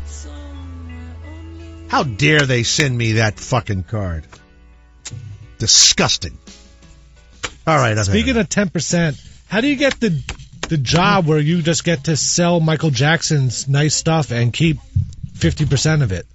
Because they're the auctioneers to the stars. But what makes them, like, what? They do the best job. They do the best job. Well, when Charlton Heston died, what did he do? We actually pulled his cold dead fingers from his gun and we auctioned it. Like, what could they do that I couldn't do? They have experience, Garrett. Of Garrett, what? They know what things are worth. You get a guy that talks fast and you steal other people's stuff. All American. Like that? No, Garrett. Imagine Garrett being an auctioneer. Garrett. It'll be a sign. If you sit in the first 3 rows, it's like a Gallagher show. Like Gallagher, like a sneeze Gallagher guard. concert. Yeah. Or if you're going to see, Al Pacino act on stage, you don't want to be in the front row. What are you saying? Wow, that's as good as almost as good as Jeff Furlot's. Jeff Furlot. Was that Jeff Furlot? No, that was Christopher Walken. Attica! Okay. No, but how do they get that deal? Like what? Because, Garrett, how did Sirius Satellite get to run a satellite company? They put the deal together. They figured it out. They wanted to do it. That's all. They figured out satellite pads and a way to do. Yeah. All these guy is doing is taking someone's dead person's stuff and selling it and taking money from it. I can do that. That's what he thought of. Yeah. That's what he thought of. What about the guys that sell, Christmas cards? That's what they thought of. That's all. You and I could write Christmas cards too. But then you have to at least buy the materials and think of the sayings and stuff. This guy just gloms off of dead people's stuff and makes money off it. Doesn't seem. That's right. How about Sotheby's? How about any of those auction houses? That too. I don't understand how. So what you're saying is that why are they getting paid so much? What are they doing that deserves that? They facilitate. The same thing about athletes. They put things on pedestals. They'll put a tablecloth over it. They insure it. They have finger sandwiches. They have wine. Yes, they have all those. It's an online auction. You can sit in your underwear and. They also have the little sticks that have the numbers. When you bid, you can hold the stick up with the number. They put the website together. Yeah, that's all. That's how they did it. It's nothing. And then they went to the family and they sold the family a package. It's like your dad with the, doesn't he have timeshares? Mm-hmm. Why doesn't he just rent places on his own? Yeah. What do you mean? He does. What did he do? You can't even answer that. I have a house. I'll rent your dad the one of my apartments. He can have it. No, I'll give him. He can just call him on the phone. That's all. It'd be like my dad dies, and you just say, "I'll rent out the house for now," and just take rent from the house that's not yours. That's not true. That's what the guys are doing. No, they're taking this dead person's collection and getting 50% from it. And it's a job. It's a job. How is it a job? They're advertising it. They know how to lay it out. Lay it out. That's right. Wow. Polish it up. Get all the fecal matter off it. The urine and blood-stained mattress. Sounds like a job I could easily do. Well, cleaning cum shots, absolutely. Hey, Garrett, go ahead. Yeah. I tell you what, who could you call? Who just died? What big star just died? Natalie Wood? No, she's been dead a long time. UB Blake? The next time a star dies, you should call their family. William Holden? And if you hit them with enough bullshit, maybe they'll let you be the auctioneer. Maybe they'll let you do it. I'll help you.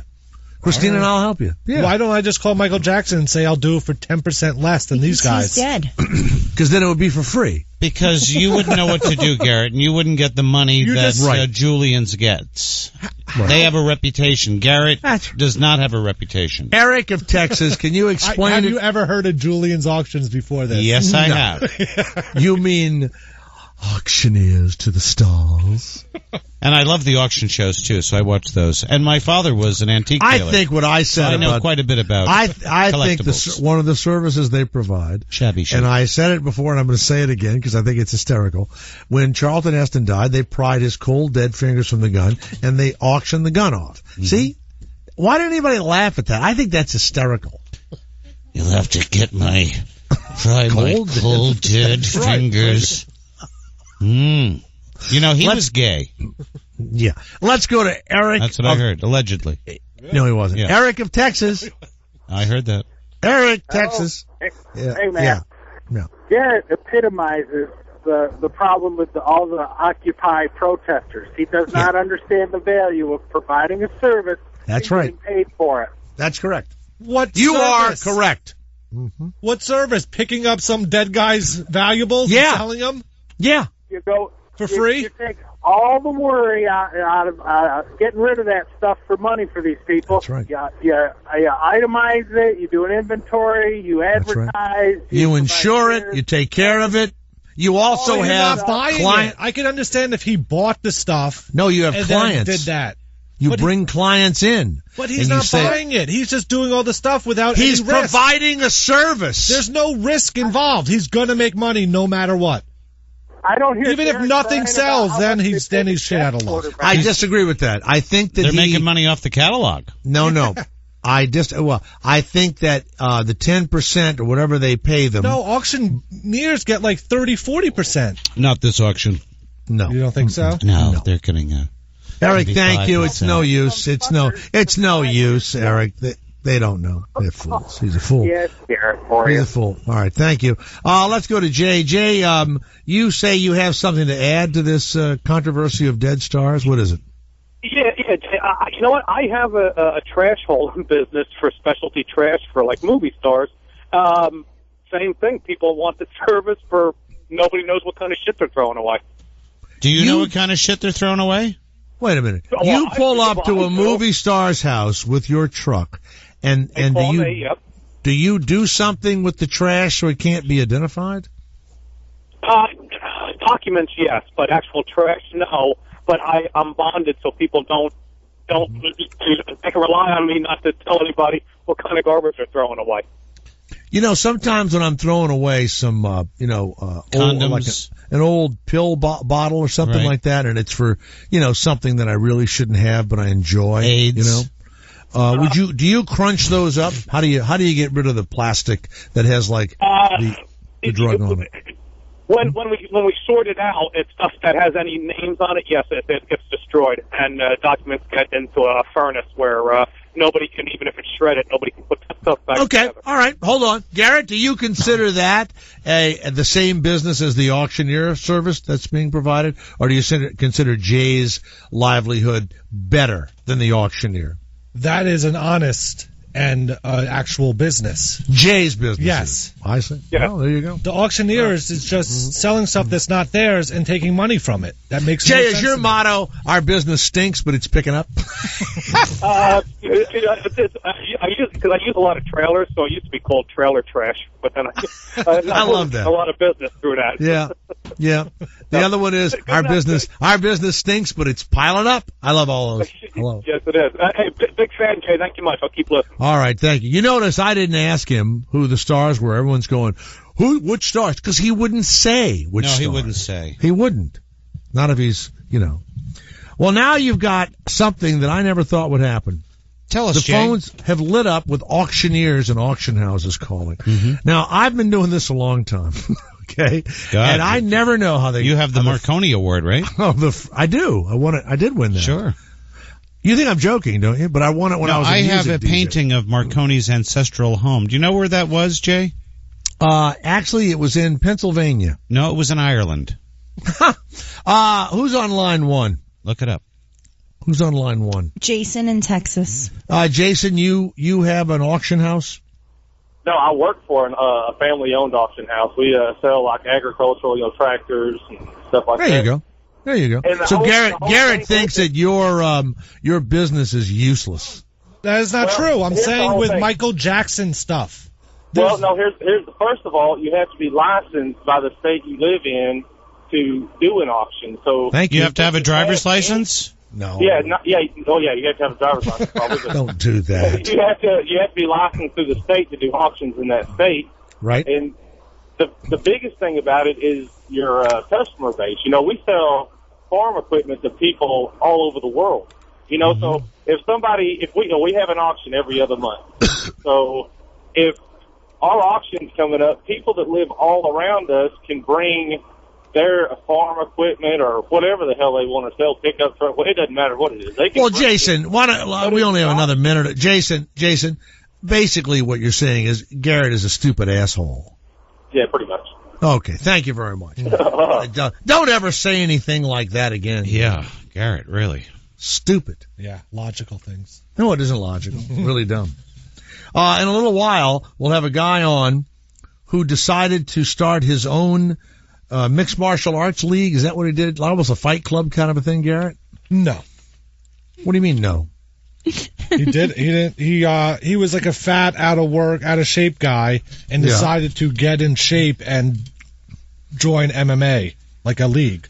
And get the shit beaten out of him? Yeah. That got him back in shape? I guess so. Well, I guess it would. It's more about like what it's like to be an MMA guy from like a couch potato type of thing. But did he really fight real people? Oh, yeah. And so he got the shit beaten out of him? Yes. All right. Yeah. That'll be our guest coming up. Plus, you'll hear that coach say something that I think men should say during sporting events if they feel like it.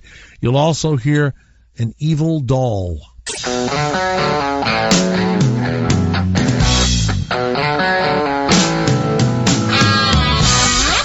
So when you're watching ESPN and they got the coaches and the ex-football players, and then they started all that screaming and yelling and letting the fans...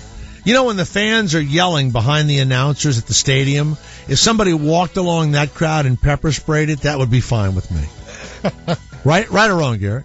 Yeah, I don't like them either. No, it's dumb. And all they're interested in is, it's like behind a car accident.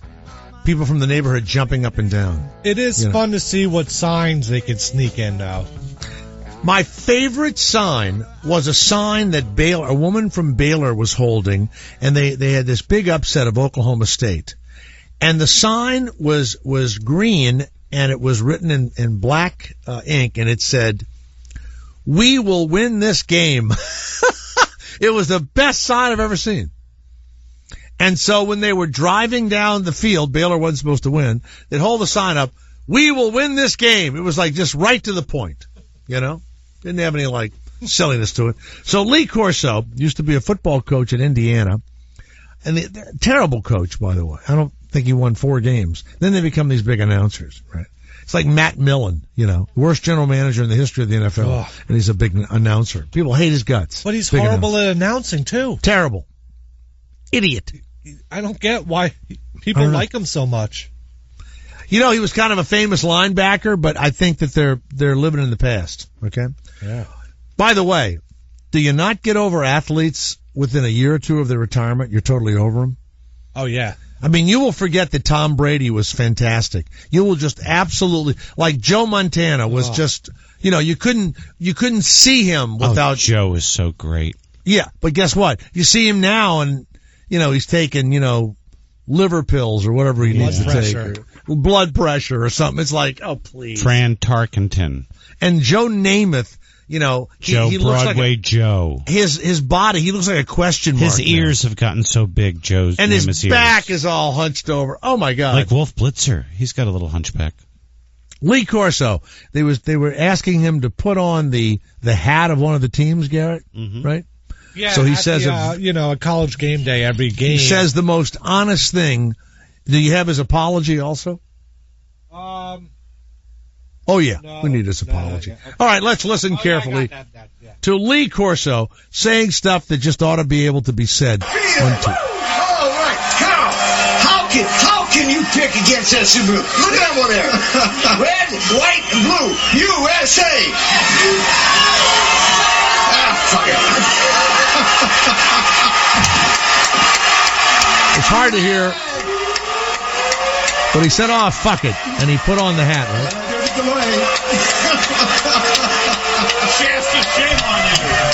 Okay. And they say, lucky there's a delay, but they didn't. There is no delay, right? So let's hear his apology. He said, "Oh, fuck it," and put the hat on, right? Good-naturedly, I might add. Right. Today on College Game Day, while picking the SMU Houston game, I got a bit excited and used an expletive I shouldn't have used. I apologize, and I can promise it won't happen again. Okay. I think that's the same exact apology Ron Jaworski said when he said shit on Monday Night Football. That was the best. He said, they said, "What do you think of the guy?" He goes, "Well, shit, the guy's going to cover him down like that." they ought to let them do that stuff. It's just awful. Awful. It's like what old grandmas, what old people, what and am I right about Erin Andrews, the NCAA sideline reporter? Worse than ever, more nasally than ever. It's like she's got peanuts in her nose. Penis? Peanuts, like that. Oh, Peanuts. I thought you said penis. They're all bad. Michelle Tafoya. She's 150. Susie Colbert and No, I like Susie. But they do nothing. They don't. And no one, look, we are so far away from caring about the players as human beings. I can't even tell you. Yes? You used to really care about the players, not anymore. There was a time I think people cared, I but think not ever anymore. since Michael Vick, we started caring less about the players. Yeah. I think it's just free agency. No one's on the same team for more than 4 years. Who are you going to like? Well, Derek Jeter. That's, yeah. There you go. Now, for Williams. the holidays, let's hope this doll sells out. It's the new, it doesn't pee. It doesn't. Has her period, right? No, it curses. Right. This is the bitch. When life's Here we go. Sorry, hold on. Has the commercial? Yeah. What's it for in the commercial? Centricare. When I turn on something that I want to see immediately, or I'm in the movie theater, and in between the previews as a commercial, I make a mental note not to buy that or use that product. I do. Yeah, I do the same When a commercial comes on in an area where it shouldn't be, the movie theater's the number one, I will not. I canceled the Los Angeles Times because of their ads at the newspaper. What I've noticed? The movie theater. Every episode of Jeopardy, there's one question that's an ad. It'll be like, this insurance company is in good hands. That's right. That's a product placement. What is Allstate? Yeah. It's just like an obvious thing of, And they probably pay $10,000 for those. Yeah. That's genius to me. That's evil genius. Mm-hmm. And the sitcoms have product placement all over them. The ketchup, the mayonnaise. We used to work our asses off. Remember, when you were on TV, Kevin, they would never have a real brand shown. Instead of Heinz, the prop department would have to come up with something. It would be Shine's ketchup. Yeah. Yeah, well, they would buy the real stuff and then, alter the lettering with tape. Yeah. Which makes you know what it is right away. Right away, yeah. Instead of Jif, it'd be Biff. Biff peanut butter. That's what I remember. I'm going to have a big cracker full of Biff. Okay, let's hear this evil doll. The You and Me interactive triplets pack store shelves and are considered a popular item according to an employee at this Toys R Us. But we were never warned about any explicit language that would come with the purchase. Yeah, that sounds a little bit inappropriate right there. We let shoppers listen to the giggling doll for themselves. Did it say bitch? Oh, absolutely. Absolutely. And it is. She's calling him a crazy bitch. And each time they notice the inappropriate language, and they say shouldn't be coming out of any baby's mouth. See? You heard it? Did it really just say that? Kathy Wetter says the message is loud and clear, and she's disgusted by the obscene word. Yeah, because that was pretty clear. Yeah, I find that offensive. The dolls are geared for children ages 2 and older, and parents fear in no time at all, youngsters will be repeating what they hear from their doll. I don't want him repeating what's on there. Many parents say Toys R Us shouldn't be playing with it. doll from store shelves. I think they should be burned. And I'd like to know who the company is because I'd like to write them a letter. Oh, my God. Oh, jeez. Dear company. I hate people like that. That's my mother. I'm writing a letter. I am writing a letter. How dare they? Garrett, you've got to pull that off as a drop. I think they ought to be burned. I'd like to know what company makes them. I'm going to write them a letter. It's got to be a drop. Just use it. Okay. It's fabulous.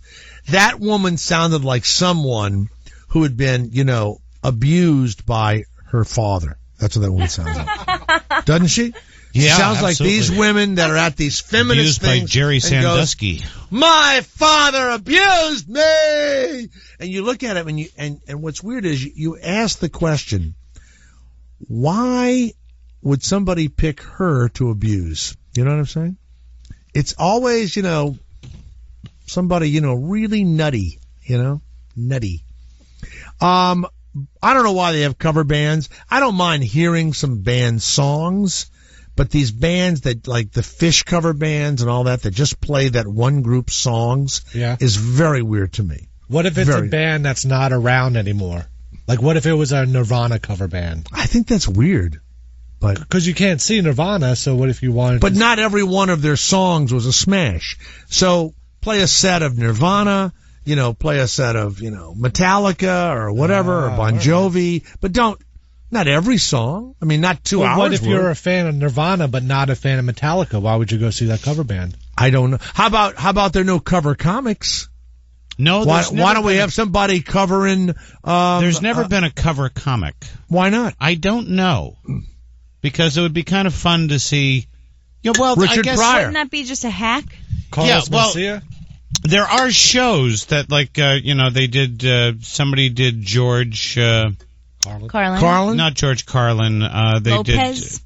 No, George Burns, of course. George and Gracie, yeah. But that's kind of like but they sayings. did a play. They did a play. It's like Mark Twain. Right.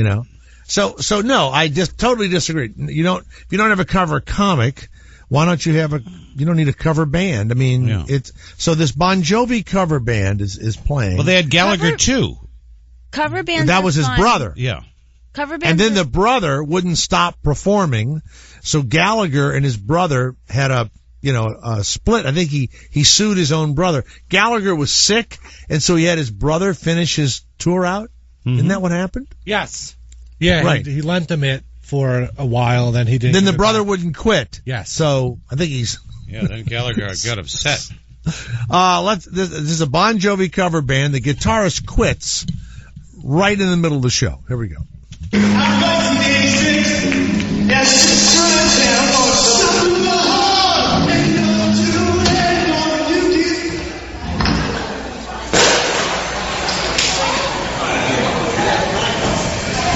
This is great. Quits.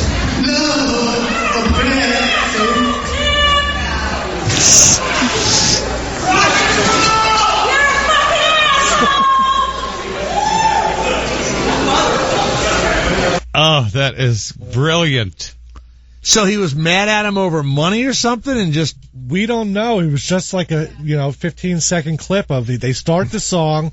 He turns around, goes to slam his guitar. It doesn't break, and he chucks it into the audience. But there's only 10 people there, so you hear it hit the cement floor. And then I guess his girlfriend or something just yells, "You're an asshole, Tim!" Wow.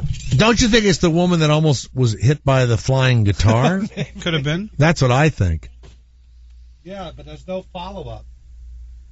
That's pretty crazy. They're going to be big now.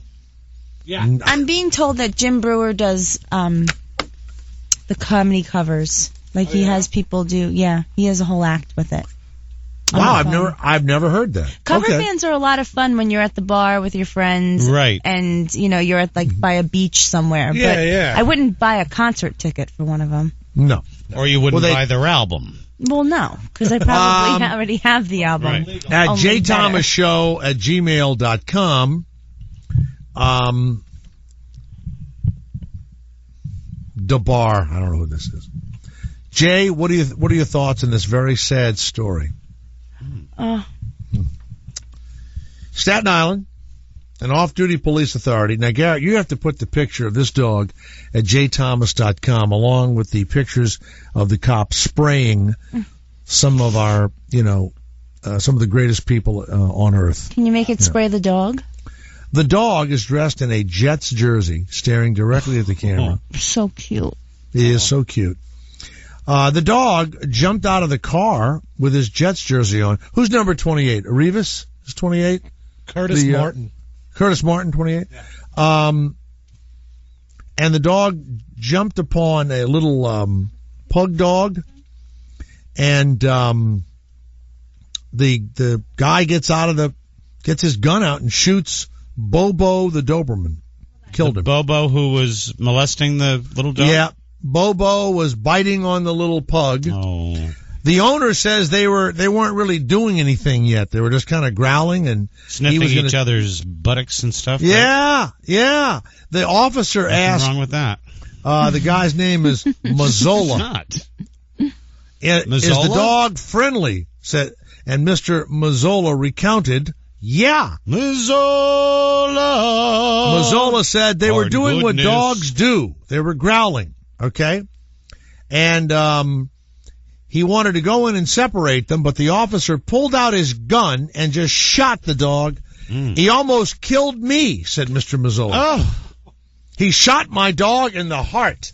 Oh. I would murder him. Dog was dead instantly. Well, in Staten Island, it could very well happen. His whole family, and I would do each one of them really slow. That's like saying you piss somebody off in the 9th Ward while Brad Pitt and Angelina Jolie are wasting $15 million on 3 houses and a playground. That's like a mouth to the curb, kick the back of the head kind of punishment that you should have if you shoot my dog. Right. What kind of dog do you have? I did a call out once, Garrett, to buy some drugs, and the guy said, yeah, meet me over at Brad Pitt and Angelina Jolie's playground. Meet me over there for some, 9th Ward drugs. I've been trying to get some wood lately, Jay. Some wood for my fireplace up in the country. A cord of wood, and I call people and they go, it's like a drug deal. Yeah, where are you, I said, yeah, I'd like to get some wood. How much do you need? I said, cord, maybe more. How much is that? How much you want to spend? It's like, when can you be there? I'll be there at night. Is it illegal wood? No, it's not illegal. It's just that you can't get anybody to sell you wood. Not even a plastic cup and a lone shell casing and a white plastic tarp lay over Bobo, the 3-year-old Doberman. Oh. The pug watched the scene from a marked NYPD cruiser as they talked to witnesses. The off-duty officer was put into an ambulance and driven off. I wonder if that dog was checked for rape. They a representative of the Port Authority refused to respond, but the dog's uncle, Vincent, said Bobo was just friendly. He was going to go over there and say hi to the little pug. Hey, Bobo. He didn't need a bullet in the heart. Oh. What happened to one of these guys that killed us? What happened to one of them guys kill her? I'm trying to do the voices. He's just a big fluff ball. He never even barked, said Margaret de Jacquant, who was talking with a group of neighbors. I'm sure he just moseyed up to this other dog and started licking his face, and that's why the guy shot him. This. This guy knew this dog. He knew the dog's name, said Joe and Vincent's mother. He was jealous of the dog's penis. Unnecessary. The killing of a dear family member. We are devastated. Well, it's awful. Awful, Garrett. And the dog's a Jets fan, Garrett. You should have some sympathy for the Jets fan. Horrible. I guess. Just go to the store and get another dog. Oh, really? Jay, this comes from Peter. Nice. This comes from Peter Pizza. Pizza. I looked all over the website. I'm in the rush hour. What's the mystery? How do I call the show? Don't you have the number put up there on the screen, Garrett? 8884-102-102. Nope. No. Well, you should. You don't need it That's up there. not me. Who does that? That's the other guy. What's John. I would have taken care of your website, but you went with somebody else. I would have had that fucking number up. Wait, isn't it on the radio? New York Minute. Yeah. That's what I meant. Yeah, it's on the radio. It's on the radio. Yeah, that's what I meant. On the website, though. No, look at the radio, you idiot. Maybe he's listening on the internet. I don't know. No, he's in rush hour. He's in the car. Maybe he doesn't have that kind of radio. I don't know. Go to our Sirius website. That has a number there. Yeah, call information. Go ahead and put it on the front. That? Put it on the front page of jthomas.com. How about stick your finger up your ass and try to find it? Yeah, start at Jay, did you see the story? Kelly John F. Kennedy. Oh, yeah, happy anniversary. The JFK. woman who wanted to work at the nightclub but had a woman put cement, mineral oil, and flat tire sealant into her ass. Oh, what a horrible story. I was reading this to my daughter last night. But the woman knew that the woman wasn't a doctor. Right, but she wanted a bigger butt. These are popular parties in the Hispanic community. Yeah, you want your butt bigger? You bend over, and some non-doctor person sticks a huge needle in your ass to make your ass bigger? Yeah, you fill it up with, you know. They use like the construction grade silicone that you buy at Home Depot. Yeah. Christina, have you had that surgery? No, I don't need that surgery. Really? Yeah. Jay, do you know what a Portuguese breakfast is? No, what is that? I eat enough mozzarella. Do you know what a Portuguese breakfast is? No. My daughter comes home the other day after she had asked me the day before if I knew anything about Two Girls in One Cup. And I said, I better not tell her about Two Girls One. She goes, well, the boys in my school have watched it. And I said, she goes, what is it, Daddy? I said, it's two girls that go poopy in a cup and they make a big mess. She goes, why would they do that? I said, they had no place else to go. They needed money. How old is she? 12. Oh, my goodness. George of Mindham, New Jersey. Yes, Mindham, George. Hi, George. What is it, George? Jay, how are you? George calls from Mindham, and he has the most outrageous stories of his brushes with fame. What bullshit brush with fame are you going to tell me about now, George? My brother was an attorney on Hannity Saturday night. Okay, right? Yes. They were talking about Sandusky. Are you aware that they are not allowed to sue the Penn State University in the state of Pennsylvania? Why? Because in Penn State, a victim is not allowed to sue the entity. They're only allowed to sue Sandusky. Had it been New Jersey, you could sue Rutgers. Had it been in New Jersey, you could sue the Catholic Church. But in the state of Pennsylvania, you can only sue the individual that was the pedophile. You're not allowed. Well, on some level, I agree with that because you wouldn't expect it's tort reform. You realize that I don't know if it's Democratic or Republican, but that's what they're calling for. That the lawsuits go too deeply. Let's say Joe Paterno hadn't done anything, didn't know anything about Sandusky. Let's just say it that way. Okay. And they catch Sandusky. In New Jersey, the school could still be sued, and they would just have to prove they didn't know anything, right?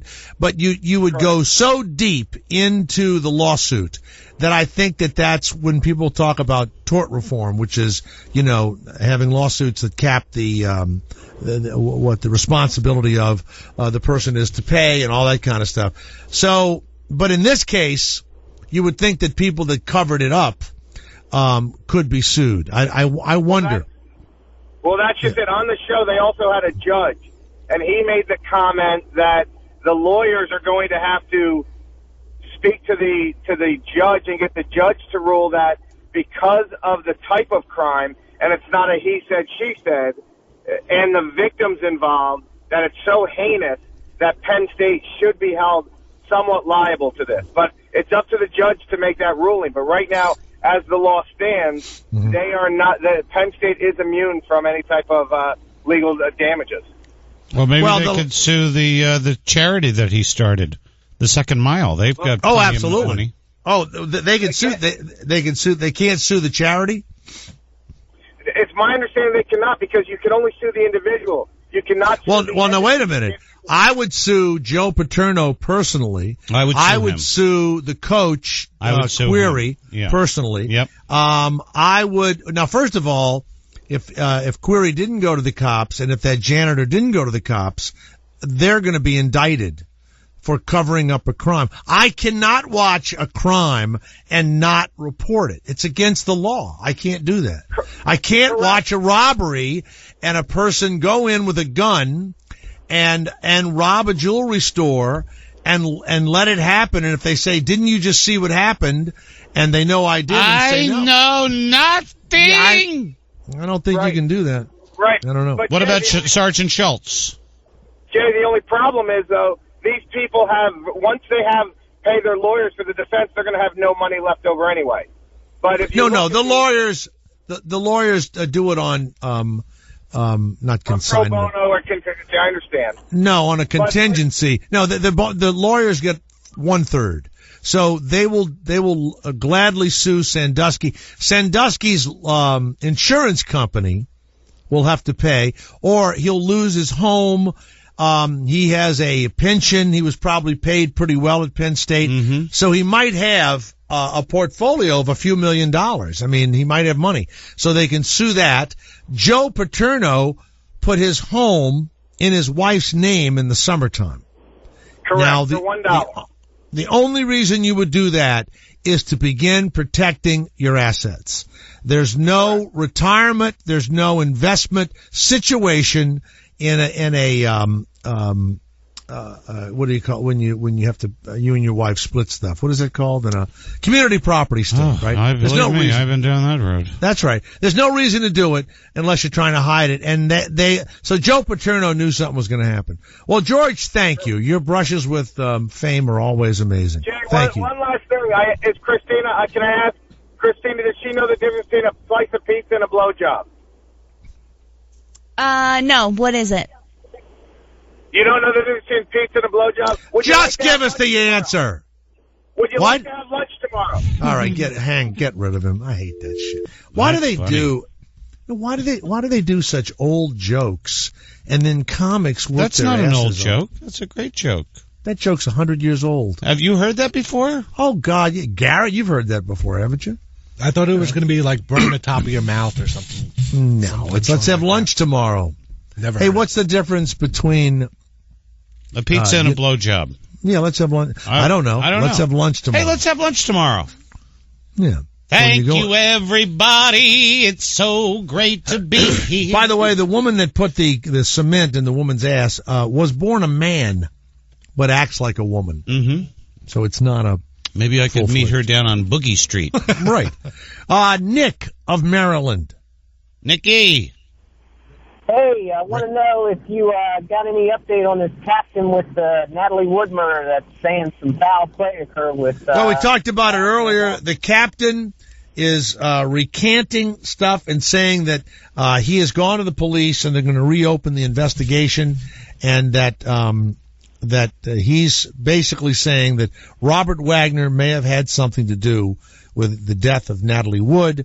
And Christopher Walken says they did not have an argument, and Robert Wagner says that they did have an argument, and that what the captain heard was an argument between two men. The captain says he heard an argument between Robert Wagner and Natalie Wood. Mm-hmm. We believe, Kevin and I both think, that maybe the captain was paid off and the money has run out, and for some reason he's decided to... Because why didn't he talk all these years? Because Robert Wagner now is doing that whole reverse mortgage thing, so he has no money left. He's reversed his mortgage. Now, what's the story? I don't even know the death story.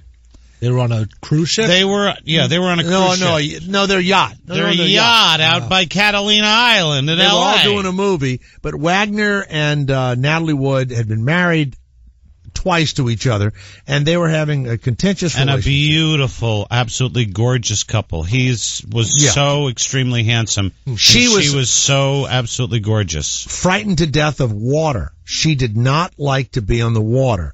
So the fact that she tried to get into a dinghy or whatever and row ashore, they found her floating dead with a heavy jacket on and some booties or whatever, and they ruled it an accident. Christopher Walken was there, and there was some sort of an argument. The rumor was that she might have been screwing Walken, or they start arguing, and then she and Robert Wagner get into a fight over acting. What did Lana Lane say? She doesn't. She believes that he had something was she in to the do with Superman movies? No, I don't know. Lana Wood, you mean? Lana Wood, sorry. So what's the official story? Lois Lane. Accident. She was trying to... She fell off the boat? Yeah, fell off the boat, hit her head, right. But her sister... And Wood doesn't float. Her sister... Why don't you call that guy back and give him that joke? Her sister says she thinks that something happened, but it was an accident. Now, that he's such a nice guy, he didn't mean to kill her. And that's good enough for me. When it happened, were people suspicious at the time? Oh, God, yeah. Oh, yeah. Oh, sure. Yeah. All right. So that's it, Nick. Rick. Thank you. Thank you. Let's go to Russ of Illinois. Hello, Russ, the Jay Thomas Show. Rusty. Yeah. Hey, Jay, it's nice to talk to you. Thank you. Hey, Thank you, Russ. Is there any way you could give out your bread pudding recipe again this year for Thanksgiving? Bread pudding, it's so simple. You can get Do you want to make a Portuguese bread pudding or just regular J. Thomas? You put that up a Kardashian's ass. That's how you do it. The J. Thomas bourbon kind, yeah. You know, you get the stale bread, or you get just leftover bread, whatever, and you boil some hot milk, or bring milk to a boil, and you pour it over the bread, and you get it all soft and mushy, and in that bread, you add a couple of beaten eggs, you add some raisins, cheese, brown sugar, you nutmeg, you put in liquor. You put in some liquor if you want. You put in a bunch of sugar, and you make it so it's moldable. And you just put butter or oil in the bottom of a big pan, mold it in there, and bake it at 350, for about 45 minutes or an hour. And you stick a knife in it, and when the knife no longer has a little of the smegma on it, it's done. Dampness, if there's any, you want a nice. But it looks like damp. smegma. Garrett, you ever notice that when you're baking? It looks just like some. Smegma is so bad. Some dick cheese. Looks like dick cheese. Yeah. Actually, I made it last year. You gave it out, and unfortunately, I had lost the recipe. But everybody went crazy over it. And I told them, I got off of your show. I had actually just recorded it off the radio, but I kind of lost it off my phone just a couple weeks ago, and I was bummed out. Well, make it and call us back. Russ, thank you very much. What a lonely, lonely man who's calling up again for the bread pudding recipe. Could I have that recipe for the Portuguese eggs? Matt Polly will talk to us in a couple of minutes. His book is Tapped Out. He decided to lose weight by becoming a mixed martial artist and letting people just beat the shit out of him until he was in shape. Stay where you are. Great show.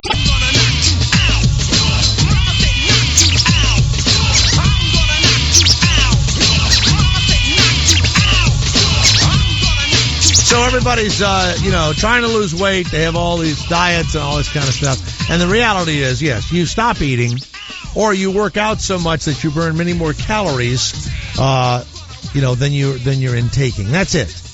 There's no pill. There's no nothing. You can either just stop eating and eat just vegetable. I have friends that did this really with very little exercise except walking, but it's grueling, right? Or you can do my diet, which is, eat the like prince a king and the pauper, in the morning. what is it? Eat like a king in the morning, a prince at noon, and a pauper at night. Right. All right? That's all you do. Okay. MattPolly.com, P-O-L-L-Y. You wrote Tapped Out, Rear Naked Chokes, The Octagon, and The Last Emperor, and Odyssey in Mixed Martial Arts. Matt, you did this originally to get in shape, lose weight? Very much so. When I started the program, I was 250 pounds. And when I fought in my mixed martial arts fight, I was 185. So wow. I lost 65 pounds. So were you a mean? Most of these guys that are in mixed martial arts, and this is the truth, and good boxers too. Sure. They come from vicious backgrounds. They are mentally ill, most of them. Their parents have beaten them with boards. They have those horrifying tattoos that let everybody know that there's something horribly wrong with their ego. And maybe they were in gangs or something. All of that. Were you that? Do you have that type of pent up, almost abusive anger inside of you? Well, oddly enough, I went to Princeton. I was a Rhodes Scholar, so I don't have the kind of background some of them have. When you're beating a person, this is the difference. Okay. When I fought as an amateur and when I've wrestled and everything else, I actually had a coach say to me, "You don't have killer instinct." Yeah. And I said, "What do you mean?" He says, "As soon as the guy gets in trouble, you have to pummel him." Yeah. And I said, "Well, I think I am." He goes, "No, you realize you might be close to winning, so you pull back or whatever." Right. He said, "But these guys that are champions, and you see this in MMA, to me, it is the most frightening sport I've ever seen." Are you attracted to that, to these guys just beating the shit out of each other, Most it's okay. No, it's okay. You join millions. I'm in the minority. No, I think mostly I am attracted to the skill and the technique. But I'll tell you, because you mentioned the point of killer instinct, there is a difference between fighters who have it and those who don't. Yeah. And, I was beaten up pretty badly bullied when I was a kid, and so I do actually have that moment. Good. So when you're fighting these guys, you're seeing these assholes that picked on you and beat you up because you never forget it, and there is that moment where you have to choose, and if you choose one way, you're probably a decent human, wonderful human being, and if you choose the other, then you're a fighter. Tapped out, rear naked chokes. Kevin Meaney, who's a gay man, probably just got a big, huge hard-on. That's not the case. Really? You don't like to be choked naked from the back? No. No, I don't. How about the octagon? Would you like to? What is the octagon, Matt? It's one of the moves you talk about in the book. The octagon is actually the ring.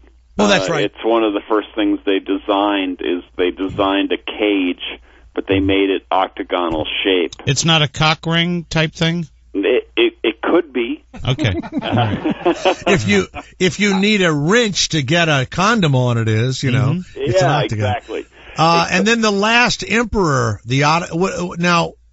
what tapped out's the book. What does the last emperor mean? The last emperor is the nickname for Fedor Emelianenko, and so I went to Russia to talk to him, and he is the greatest MMA fighter who's ever lived. For 10 years, he never got beat. And did he make a lot of money? Well, his managers did. Has he fought over here against these? One of the big. What's the guy? Is it Lytle? The Golden Boy, Brock George Lesnar. Skoland. Chuck Lytle, yes. He lives near me. Doesn't he live in Ventura or something like that? Yeah, he's totally around there. Did he fight those guys? He's fought the best in the world, but he fought them over in Japan when Japan was a big part of the sport. And towards the end, he's fought some people over in the U.S., and his career's kind of gone on the downslide. But at the time I interviewed him, he was, without question, the best fighter in the world. Yeah, he was so big that the UFC couldn't sign him because he wanted, certain rights or money, and he stayed out of the UFC even though they're the biggest league. Yeah, without question. And so now, Matt Polly, to focus more on you.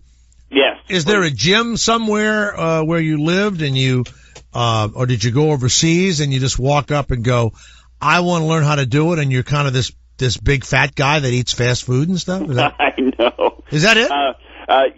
When I started off, I was living in Manhattan, and I went down to Renzo Gracie's Academy, and they were like, "Oh, God, you have no chance."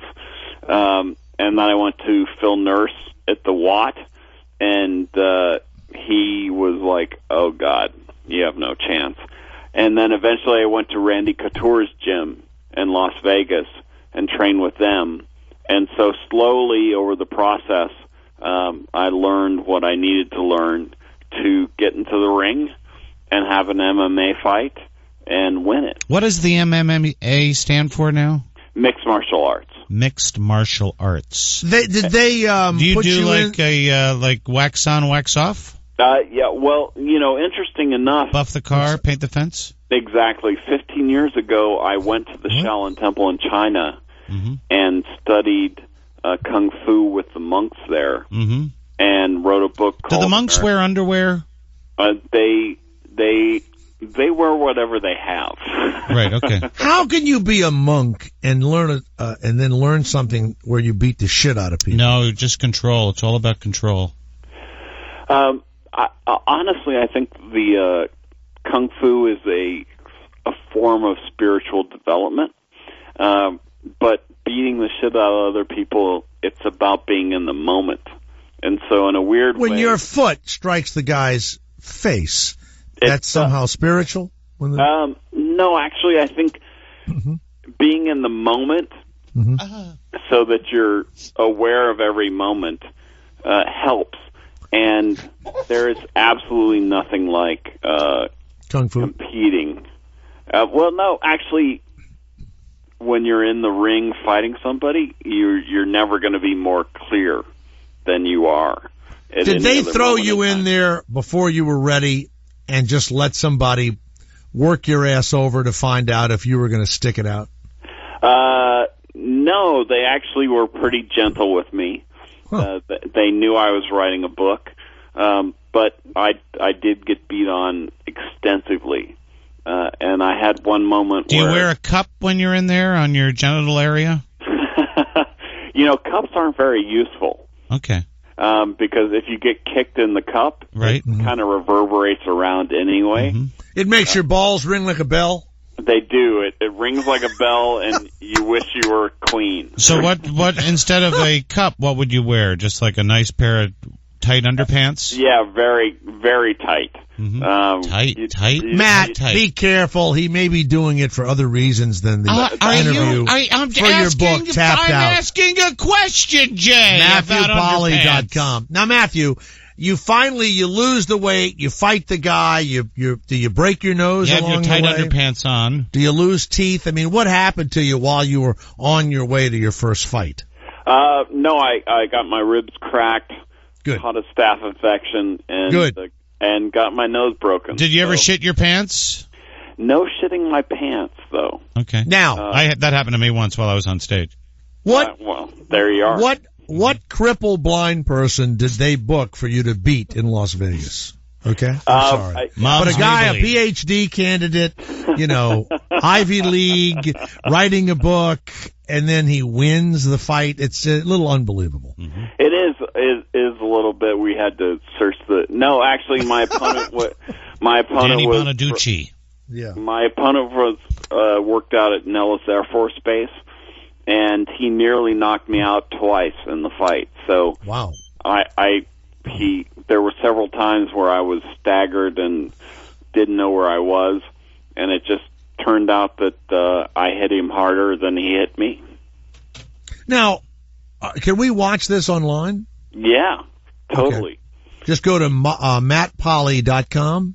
Yeah, MattPolly.com you can get it, or if you just do Matthew Polly on YouTube, you can see the fight. It's actually a pretty fun fight. I just put in Matt Polly tight underpants and it came up. It did. Tapped Out is the book. Rear Naked Chokes, the octagon where they fight, and the Last Emperor, the great fighter, and Matt Polly wrote it, and then he fought. 1 second, Matt. Christina, Matt, is there anything? Do you like MMA fighting, Christina? I've seen it before, yeah. Right. Anything Chuck for Liddell. women for the holiday season, Matt? For the women in here. Well, actually, I was hoping to write a book that guys who like mixed martial arts could give to their girlfriend to explain why I love it. I think I'd buy that book. Yeah. You would? Yeah. I think what I don't like about it, I like boxing and I like Olympic type wrestling. And I don't like kicking. I don't like soccer. Kicking. I don't like soccer. I just don't like the kicking. I like tripping people. I don't know why. I mean, to me, not using your hands exclusively when you're fighting or using your feet exclusively when you're playing a ball game is un-American. But, Jay, did you ever see that woman on the Mike Douglas show years ago and she had no arms? And she would make salads for her kids when they came home with their feet. And she would make peanut butter and sandwiches, and she'd cut everything with her feet. That's great American ingenuity. And then, I'm talking more about. Then the kids would act up, and she would smack them with her foot. Wow. Unbelievable, Boom, right there in the kisser. Matt, there's your next book. Yeah. Right there. MattPolly.com. Tapped Out is the book about your losing of weight. How much do you weigh now? 194. So pretty close. Now, you were single while you were doing all this. You were single or married? I got married just as I started the project. Yeah. And then I left my wife for 6 months to go to Vegas. I left my wife also. Are you still married? I am. She forgave me. Oh, but she was very happy to see that I got beaten up a little bit in the process. Well, there you go. There is something in the book for wives and for girlfriends. All right, another happy holiday gift from the Jay Thomas Show. MattPolly.com, the book Tapped Out. Thank you very much. Tapped Out. Thank you. Thank you. All right. I'm Stay where you out. are. We're not finished yet.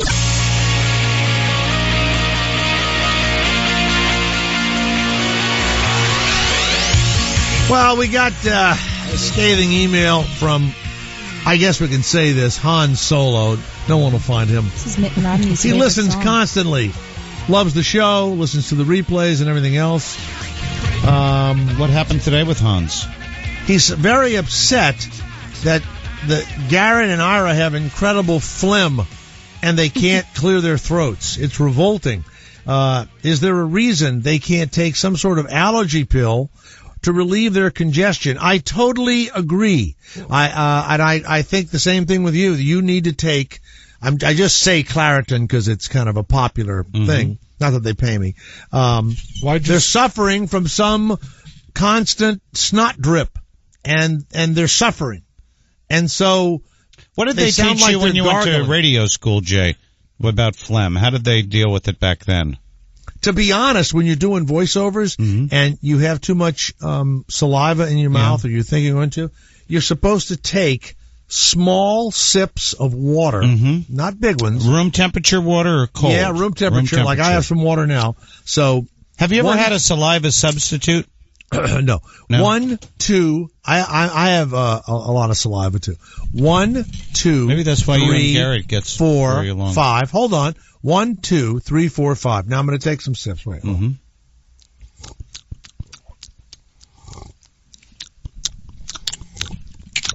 Okay. It'll be clear. Ready? 1, 2, 3, 4, 5. You feel like I feel like you're pushing it out. Of water.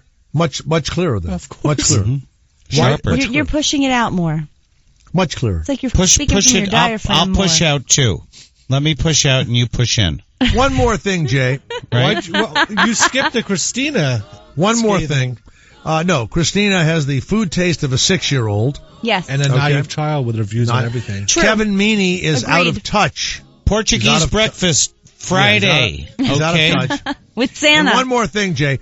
Have cocktails on the air during the show. Well, that's I do. a great idea. You asshole, I do. This guy's opinionated. Fuck Han Solo. Thanks and best regards. Never have Jeff Furlot on the show again. And by the way, everybody's a program director. We right? all know that isn't Christopher Walken. So quit saying it. All right. Well, look, we'll do it again. Kevin, please have a fruitful and happy horse shit on Thursday. I will have a wonderful fruit. Put some scrambled eggs up your ass. Yeah. Yeah. With a turkey bone. Let's go get Happy turkey, Jay.